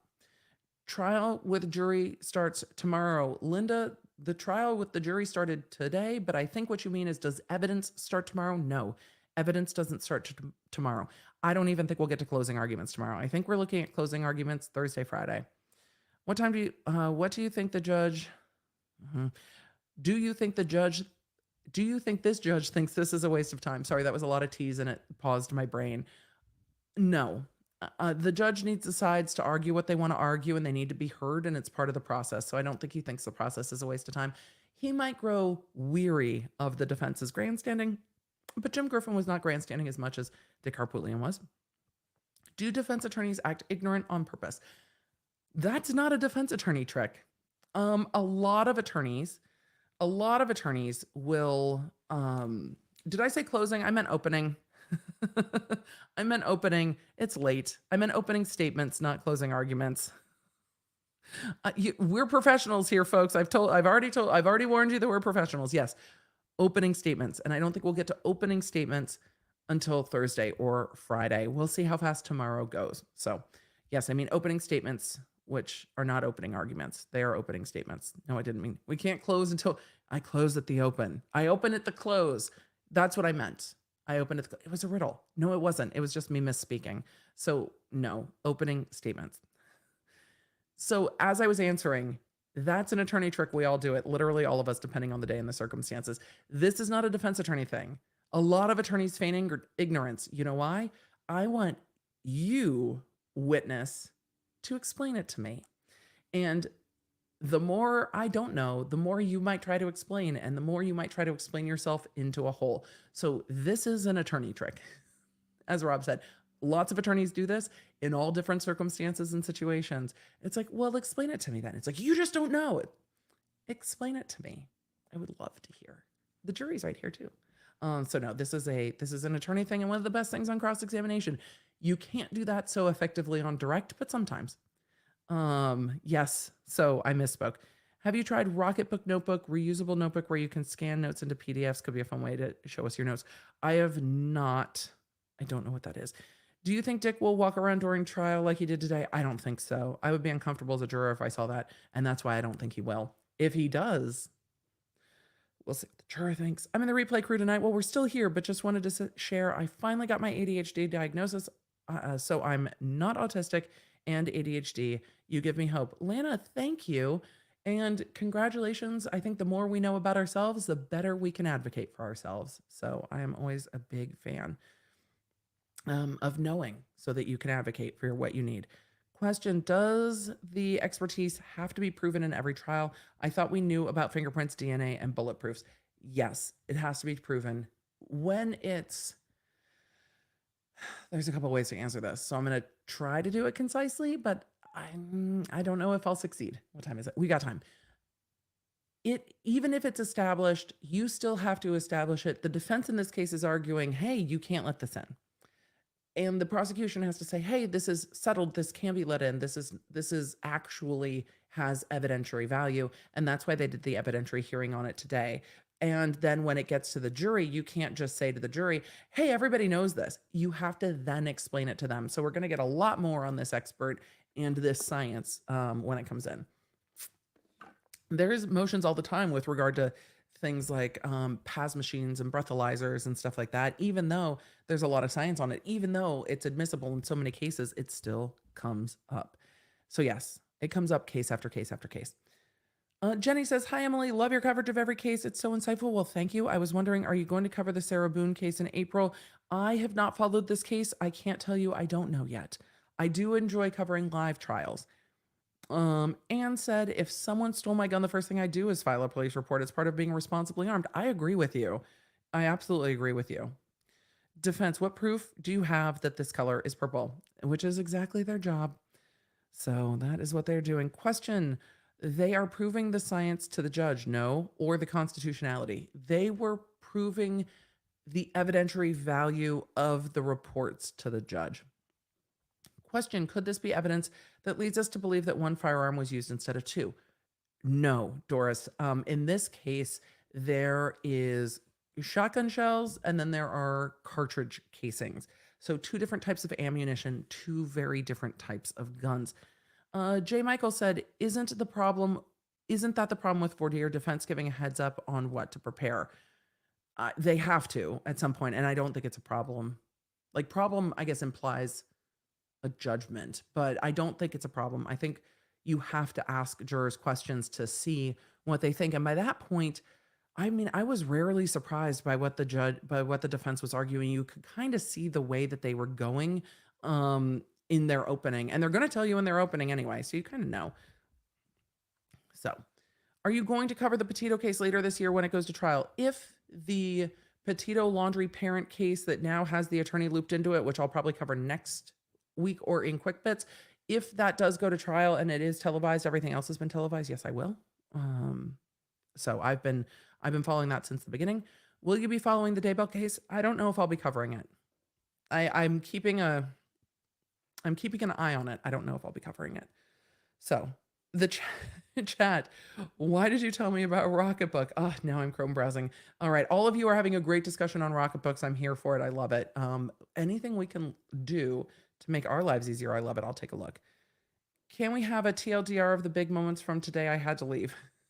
I did it. There's a swoop. There will be a timestamp when I gave a rundown. Sassy Emily is my favorite. Well, thank you. Sometimes we've got to be sassy. Question: is this the judge trying the case? Yes, it is. Ashley said, but he had to vote for little but he had vote for little Dick campaign buttons. He did not. Dick Harpootlian had vote for little Dick campaign buttons. I'm going to have to find them. Emily, did you see the Senate quoting Taylor Swift songs at the hearing today? I did not. I was in meetings and appointments all morning until I came and streamed. I did not, but I'll go back and look for it. Some state legislatures, like North Carolina, have only part-time, so senators, reps have regular jobs. I actually like that procedure a lot because I don't know. I would love to see a study on if part-time legislatures get more done because they have to go work. So they only have, it's like, we have this much time to legislate, get things done, and then they have to go back to their jobs. I would love to see that, studies on that, because I suspect they might get more done. Oh, y'all, we're gonna bing. We're close. We're close, y'all. So thank you for doing the YouTubey things as it came up. Thank you, Ryan. I had to go ahead and say, do the YouTubey things. I appreciate it. And there we go. We'll watch oh no, it's always more fun when we get to watch it spin. It always takes a minute to catch up, but we'll see. Let's see. Question: what time are you on Court TV tonight? I forgot.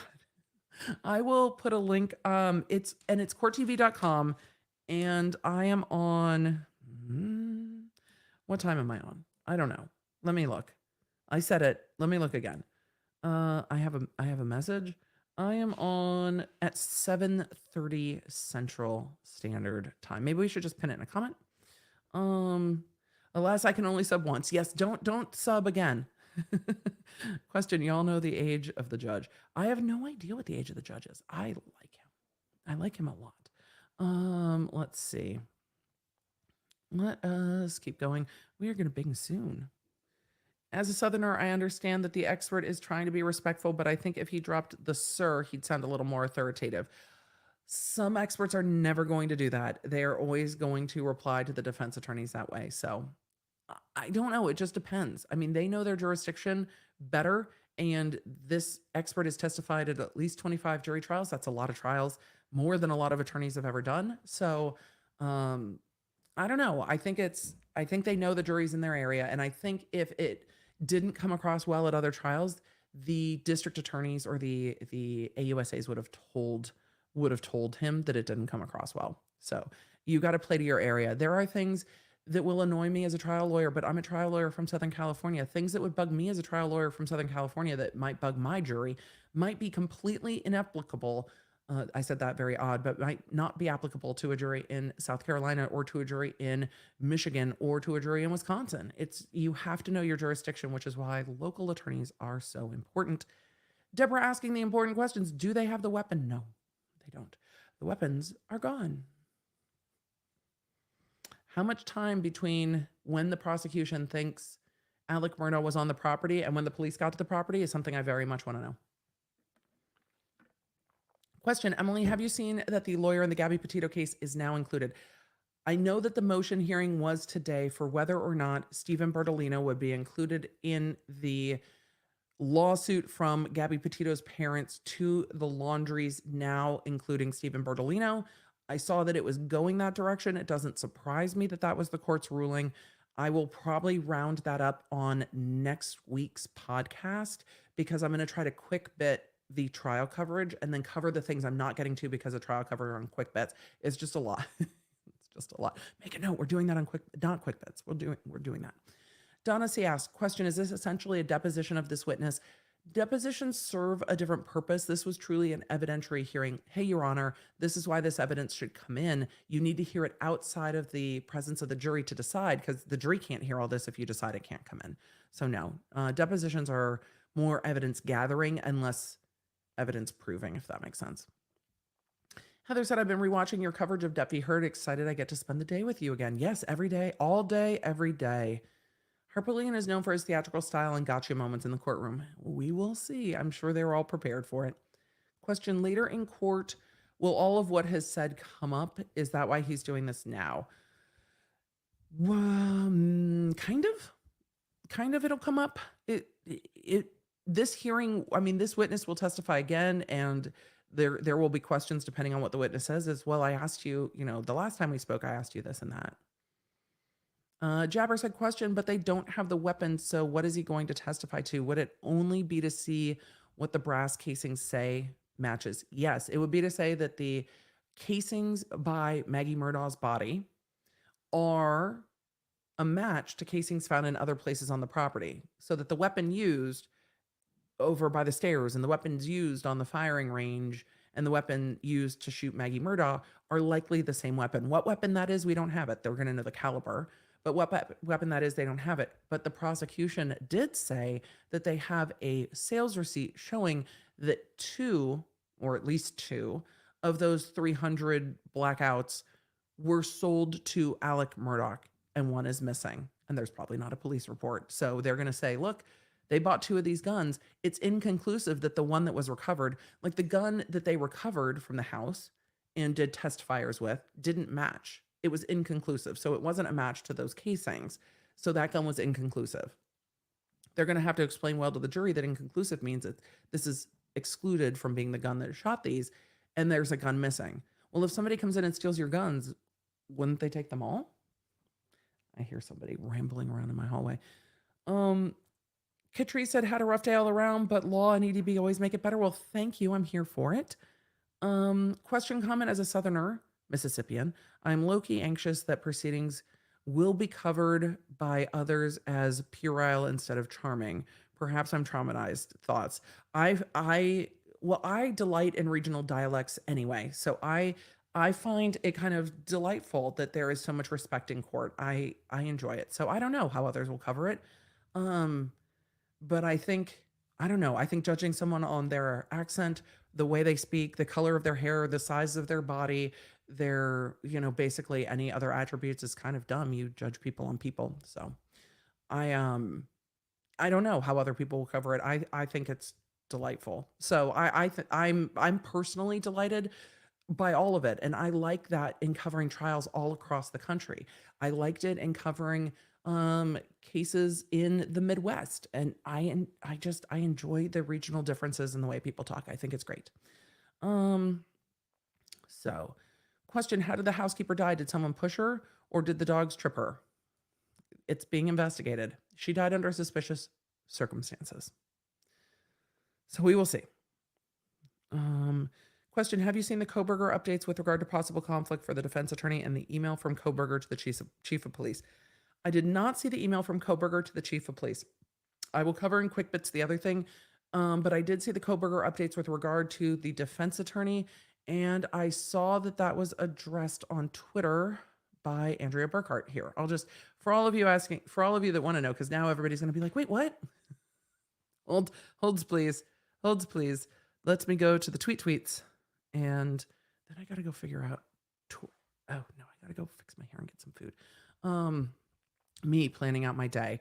So let me go find the answer. Let me go get the answer.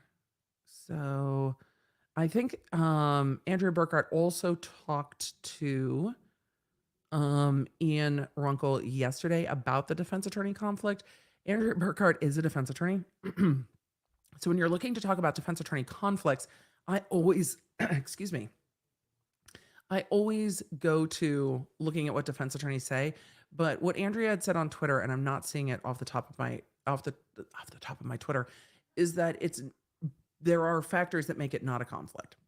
The bigger question I have is how Dick Harpootlian representing Alec Murdaugh's not a conflict when Dick Harpootlian was the defense attorney for Paul Murdaugh in the boat case. He was the attorney for the victim in this case.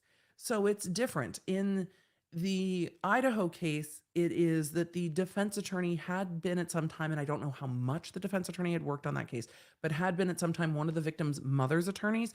in a case not related to this case at all. Dick Harpootlian represented Paul Murdaugh in the boat case of Mallory Beach. And it's alleged that that boat case of Mallory Beach by Alec Murdaugh, when he told the police, I think this is related to the boat case, he represented a victim in a related case. How that's not a conflict, I don't know. But who's going to raise the conflict? So I don't know. So Jessica had asked this question way earlier in the day. How is his lawyer ethically doing this? I still don't know. I still don't know how this is okay. It raises a lot of questions for me. But I talk about this in the podcast. Who's going to raise the question? Who's going to raise it? Paul Murdaugh is been murdered. Maggie Murdaugh, his mother, has been murdered. His dad is on trial for their murders. He's not going to raise the conflict, and the remaining son is going to raise it? I don't think so. So I think there is a conflict. It concerns me. Do you think having a large jury or small jury is easier? Well, in criminal cases, it's 12 with alternates. I don't think there's much difference talking to 12 people, talking to 18 people for me. There will be 12. So Julia said, wait, what? How is that not a conflict? I don't know how it's not a conflict. Don't know. Oh, Runkles with Andrea tonight. I didn't realize it was tonight. Sorry. Don't trust me on dates. I don't know. I thought it was yesterday. So it's tonight. Great. Let's see. All right. Let me keep going. Is the sheriff lady sitting in the audience part of the court staff or there in her free time? If someone was in court in their free time, they would not be in uniform, so she is likely extra security for the case. Didn't the wife file for divorce? I've heard rumors. I have not seen evidence of that, but I have heard rumors. Didn't he plead guilty to those financial crimes? Some, but not all. Some, but not all. Question, do judges get paid more in high-profile cases? No, just like all of you that work on salary. When you do more work, you don't get paid more. When you do less work, you don't get paid less. The judge gets paid what the judge gets paid. So no, they do not get paid more to deal with the extra nonsense. How many arbitrary strikes? So how many peremptory strikes does each side get? I will need to look. Let's see. Finally off work and get to catch you live. I'm so glad. You can't believe this judge is allowing this. Why? I couldn't believe the judge was allowing the level of grandstanding in pretrial motions and the extensive evidentiary hearing, given the fact that the defense raised this motion late. I think the judge went, well, the prosecutor has their witnesses here, so it'll be fine, rather than deal with it later. But I was surprised. Some judges would be like, no, you filed your motion this fucking morning. No, fuck off. No, we're not doing it. They would never say it that way, though. When can we expect opening statements? I think Thursday, Friday, but we'll see. Poison Elf, if you're a plaintiff's lawyer, why are you doing defense work? Dick Harpootlian, I talk about it in last week's podcast, was a prosecutor, has worked as a defense attorney, has been a civil attorney. He's had quite a career. He's been a lawyer for a very long time. Is it okay to try to ask a question multiple times? I understand you can't always see every question, but things like the defense lawyer also being a senator just blows my mind. Sometimes I miss things, but the chat has rules on spamming. So if it's not spamming, yes, it's okay to ask it multiple times. No, I don't always see everything. I talked about that, I think, multiple times now that we're circling back to it. But yes, people can still work and be legislators. I prefer it. Even if this witness isn't used in trial, wouldn't this line of questioning help any future witness know what to look for prior to trial? This witness will be used in trial, and it depends on the case. But yes, you always learn. Emma said, will we finally see his bank accounts for where the money went? I don't know. It depends on how much of that is allowed in and depends how much they have. Jen said, I decided to knit a sweater through your trial coverage and feel like defense is going to cause me to rage knit. They're doing their job, but it'll be frustrating. Katie said, I lived in South Carolina my whole life and honestly thought Dick Harpootlian died years ago around the time Storm Thurmond did. Just me or any other South Carolinians have a massive Mandela effect? Interesting question. Marie said, question, EDB, I'm still confused because if the judge said the evidence wasn't allowed, wouldn't that affect future cases and not follow current case law? No. Well, it depends on how the judge did it and why. The judge could say this witness isn't qualified to bring this evidence. And that wouldn't affect future case law. It would affect this witness testifying again in the future, but it wouldn't affect the state of the evidence.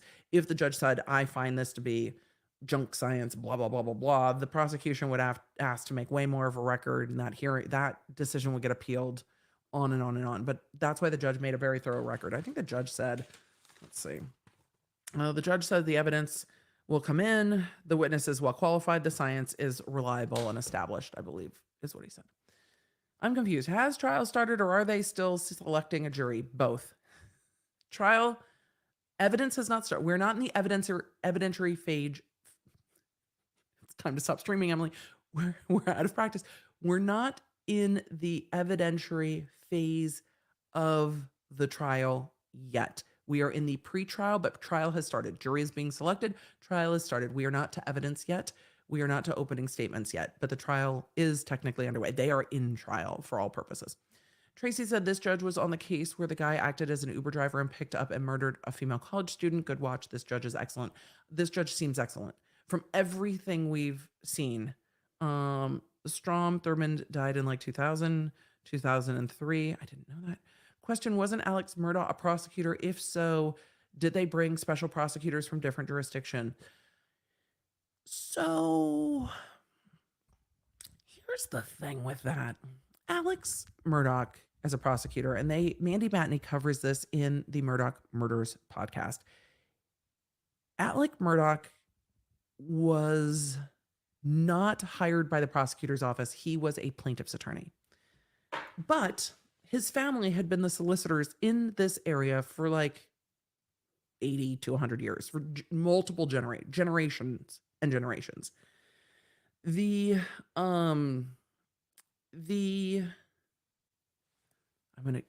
saw this question and I wanted to grab it, but I didn't want to grab, I wanted to answer it next in line. And then I was worried I was going to lose this question, but I wanted to answer question 2. So then my brain stopped. Apologies, but I want to answer that question too. So he only tried one case at the prosecutor's office. He was not actually hired there. He had like a special arrangement where he could act as a special prosecutor on cases and only tried one case. There's a lot to be said about that. It's the weirdest shit I've ever heard. Like, it's the weirdest shit. It's the weirdest shit I've ever heard. Having a prosecutor, having somebody with so much influence that they could walk into the prosecutor's office and be like, I want to cover that case. Who does that? Like, it just violates all the rules. And it's just, are you picking and choosing people you want to silence? Are you picking and choosing people you want to help? How do you do that? It's not okay. So no, he wasn't hired as a prosecutor. No, they didn't bring in a special prosecutor, but this prosecutor is prosecuting all of the Murdaugh cases and it doesn't seem that they ever cross paths because he didn't like go in and work in the office every single day, if that helps. It's just, it's so weird. Brian from Lakeland Title said that's just old school political kickback. It really is. And it was Mandy Matney's supposition in her reporting that this was a quid pro quo, like, well, he'll run against you or you'll just let him do this. And it was like, okay, well, if he's not going to run against me, he can just be here. So it's wild. And I wanted to answer this question too. Tess, would being non-binary exclude someone from being on a jury? No, I don't see why it would. I mean, no. The things that exclude someone from being on a jury is not being able to hear, not being able to physically sit for multiple hours at a time, which after my back surgeries, there was no way. If somebody had called me onto jury duty and was like, hey, you're going to need to sit for 3 hours at a time, I'm like, there's no way I could do that. There's no way I could do that. There's no way I could physically sit down in a chair for that long at once. Nope, no way.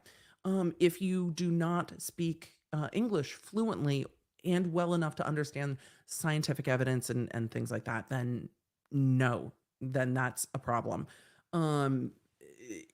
Things like that. If you're related to one of the witnesses in the case, if you are married to one of the witnesses in the case, things like that. If you've been convicted of a felony, those sorts of things would exclude you. There's a lot of things that they went through today to disqualify jurors, but no, other things like that won't hear that. Not being able to hear, isn't that ableism? I don't think that it's ableist, but they will ask jurors if they have a reason they can't sit, and jurors will say very much, I cannot hear those witnesses. You cannot judge the evidence if you cannot hear it. Some jurisdictions will provide assisted listening devices. Some jurisdictions do not have assisted listening devices. So if they say, I cannot hear, you will not sit on, you can be excluded, I should say, from being on a jury. That would be a thing that would exclude you. You have to be able to hear the evidence. You have to be able to physically sit through the evidence. But most courtrooms can provide technologies. People, this will shock you, people don't ask for them. So if people cannot well hear, they will not say, oh, could you provide me a listening device? Some jurisdictions will make them take a listening device and be like, no, we have technology to help. But it is something that really very, very much gets used because, again, the defendant has a constitutional right to an impartial and fair jury. And if a juror can't hear the evidence, how can they weigh the evidence?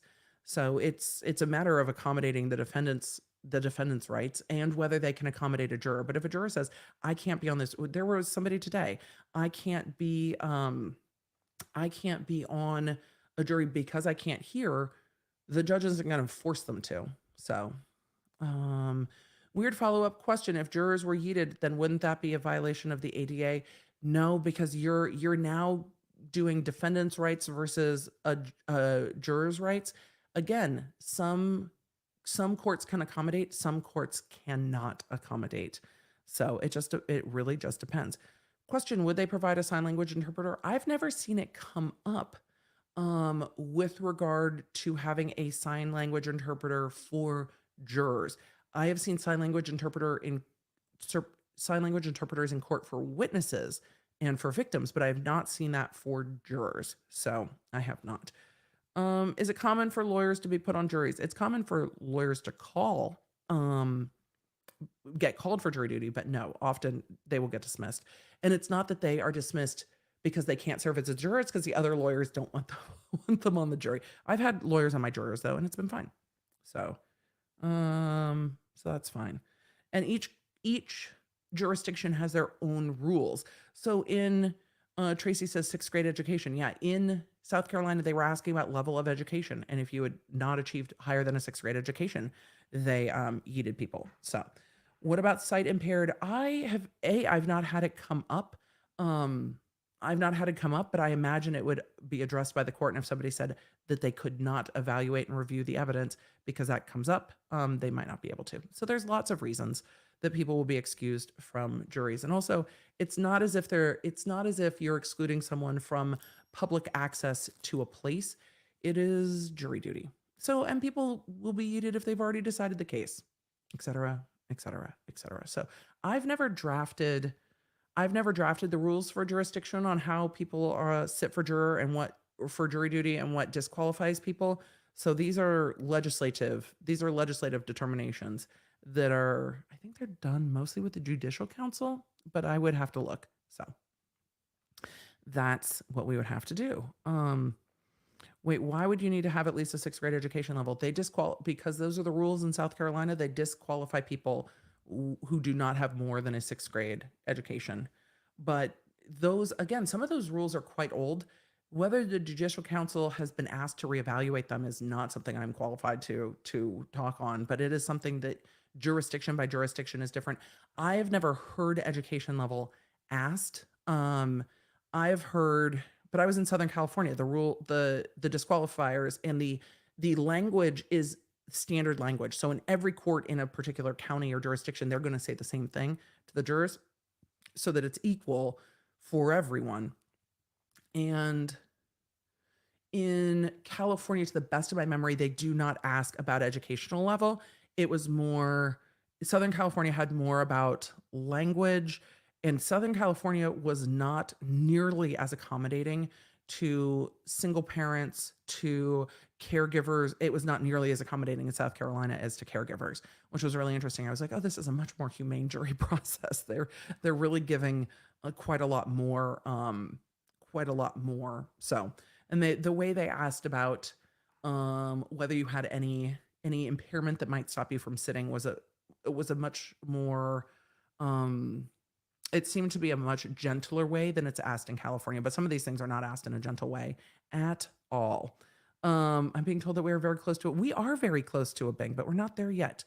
Do you need to be a U.S. citizen to be selected? Yes, you do. You need to be a U.S. citizen to sit for jury duty. And they ask that in every single one. So that's what it is. But this again, you also have to live. They asked all of this today. So if you want to go back and hear the list of what the judge said, you can go back onto Law and Crime. I don't know what other news organizations streamed the raw footage, but you can go back to earlier in the day and watch the raw footage coming out of the court. The judge went through every single thing. So it was just like this and this and this and this and this and this and this. So they went through all of it. And you can go and listen to the things. We didn't get to hear jury selection depth we heard, so we haven't covered that a ton on this channel, but you can go back and hear what it is in South Carolina. Again, those things are all done by judicial council and legislator. A lot of your judges are appointed. If you hear things and you live in the jurisdiction, you're like, hey, that's kind of bullshit. Why do we do it that way? Ask your elected officials why they do it that way. Ask them, why do you do it this way? How is trial date set if a defendant waives right to speedy trial with the input of the defense attorney and the court's own calendar? So you have a right to a speedy trial. And then if you waive your speedy trial, the court will set the date. They will ask the defense attorney how much time you need and go from there. So yeah. All right, let's keep going. Question: what if you have a medical alarm go off and would be very loud? It would depend on the court. I am not the judge. I am not the one in court. Those are things you would talk to the court. Somebody could talk to the court with and say, hey, I'm happy to serve on jury duty. I have this thing. Is that okay? And then you talk to the judge. Some judges are horrible about it. I had judges that were so rude about it. I've told those stories in other times. I've had judges be very rude about it, but I've had some judges be like, hey, that's okay. We can accommodate that. Or people saying, hey, I can serve jury duty, but I have to drop my kids off by this time in the morning, so I couldn't be here. And I've had judges go, okay, we'll start at this time. It's fine. So we can see that. But why discriminate against someone who must stand because of back issues? If people cannot sit, they will ask, can you be excused? They don't always accommodate people needing to stand up because there are also rules in how a court goes. Could I see a judge somewhere accommodating that? Yes. Most judges will not. And I've not seen a lot of individuals, truly, I have not seen individuals fight to stay on a jury when they can't physically be comfortable in jury duty. For me, I get migraines under fluorescent lights. For some courthouses, I would be like, I can't wear a hat in court. That's inappropriate. And I would get a migraine sitting here. I don't think there's a way to accommodate that in a way that is appropriate for the court. And again, jury duty, it's not as if they're infringing on my rights. I don't have a right to be a juror. I have a civil duty, but I don't have a right to be a juror. So it's not like they're infringing on my rights. The defendant has the rights, and they will go above and beyond to protect the defendant's rights. So most people fight to be excused, not to stay. I've never seen anyone fight to stay on a jury, ever, like ever. Judge Darrow was very accommodating to those needed to stand. Judge Darrow did a lot of comfort breaks, and so this goes court by court too. Judge Darrow did a lot of let's stand up and let's stretch, and was very mindful of it. So with that, it just goes jurisdiction by jurisdiction. And I saw a comment about that. Many jurisdictions ask about what's needed to accommodate, and that's true too. It just. So again, the rights of the defendant are what the judge is going to be mindful of. And what the judge doesn't want is someone to appeal and say, this juror said that they couldn't be a juror because they weren't able to do X, Y, Z. And then the court forced them to be on a juror, and that juror is the reason that this appeal is happening. That juror shouldn't have been left. The judge should have excused them. And if the judge doesn't excuse them, then it infringes the defendant's right to have a fair and impartial juror, because this juror could X, Y, or Z. It creates further issues down the road. I think they're more inclined to dismiss people than they are to fight to have people stay, because the defendant's rights are the ultimate rights kind of in the courtroom when we come to the Constitution. So let's go. I've always been yeeted from the jury pool the minute they find out I have a doctor of pharmacy degree. All of the other highly educated people in the jury pool were also yeeted, like doctors, critical care nurses, and the like.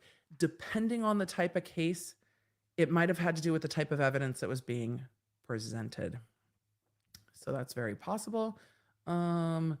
Let's see. I've been in and out for your stream today. Thank you for today's video. You're welcome. Thank you to the mods. Thank you.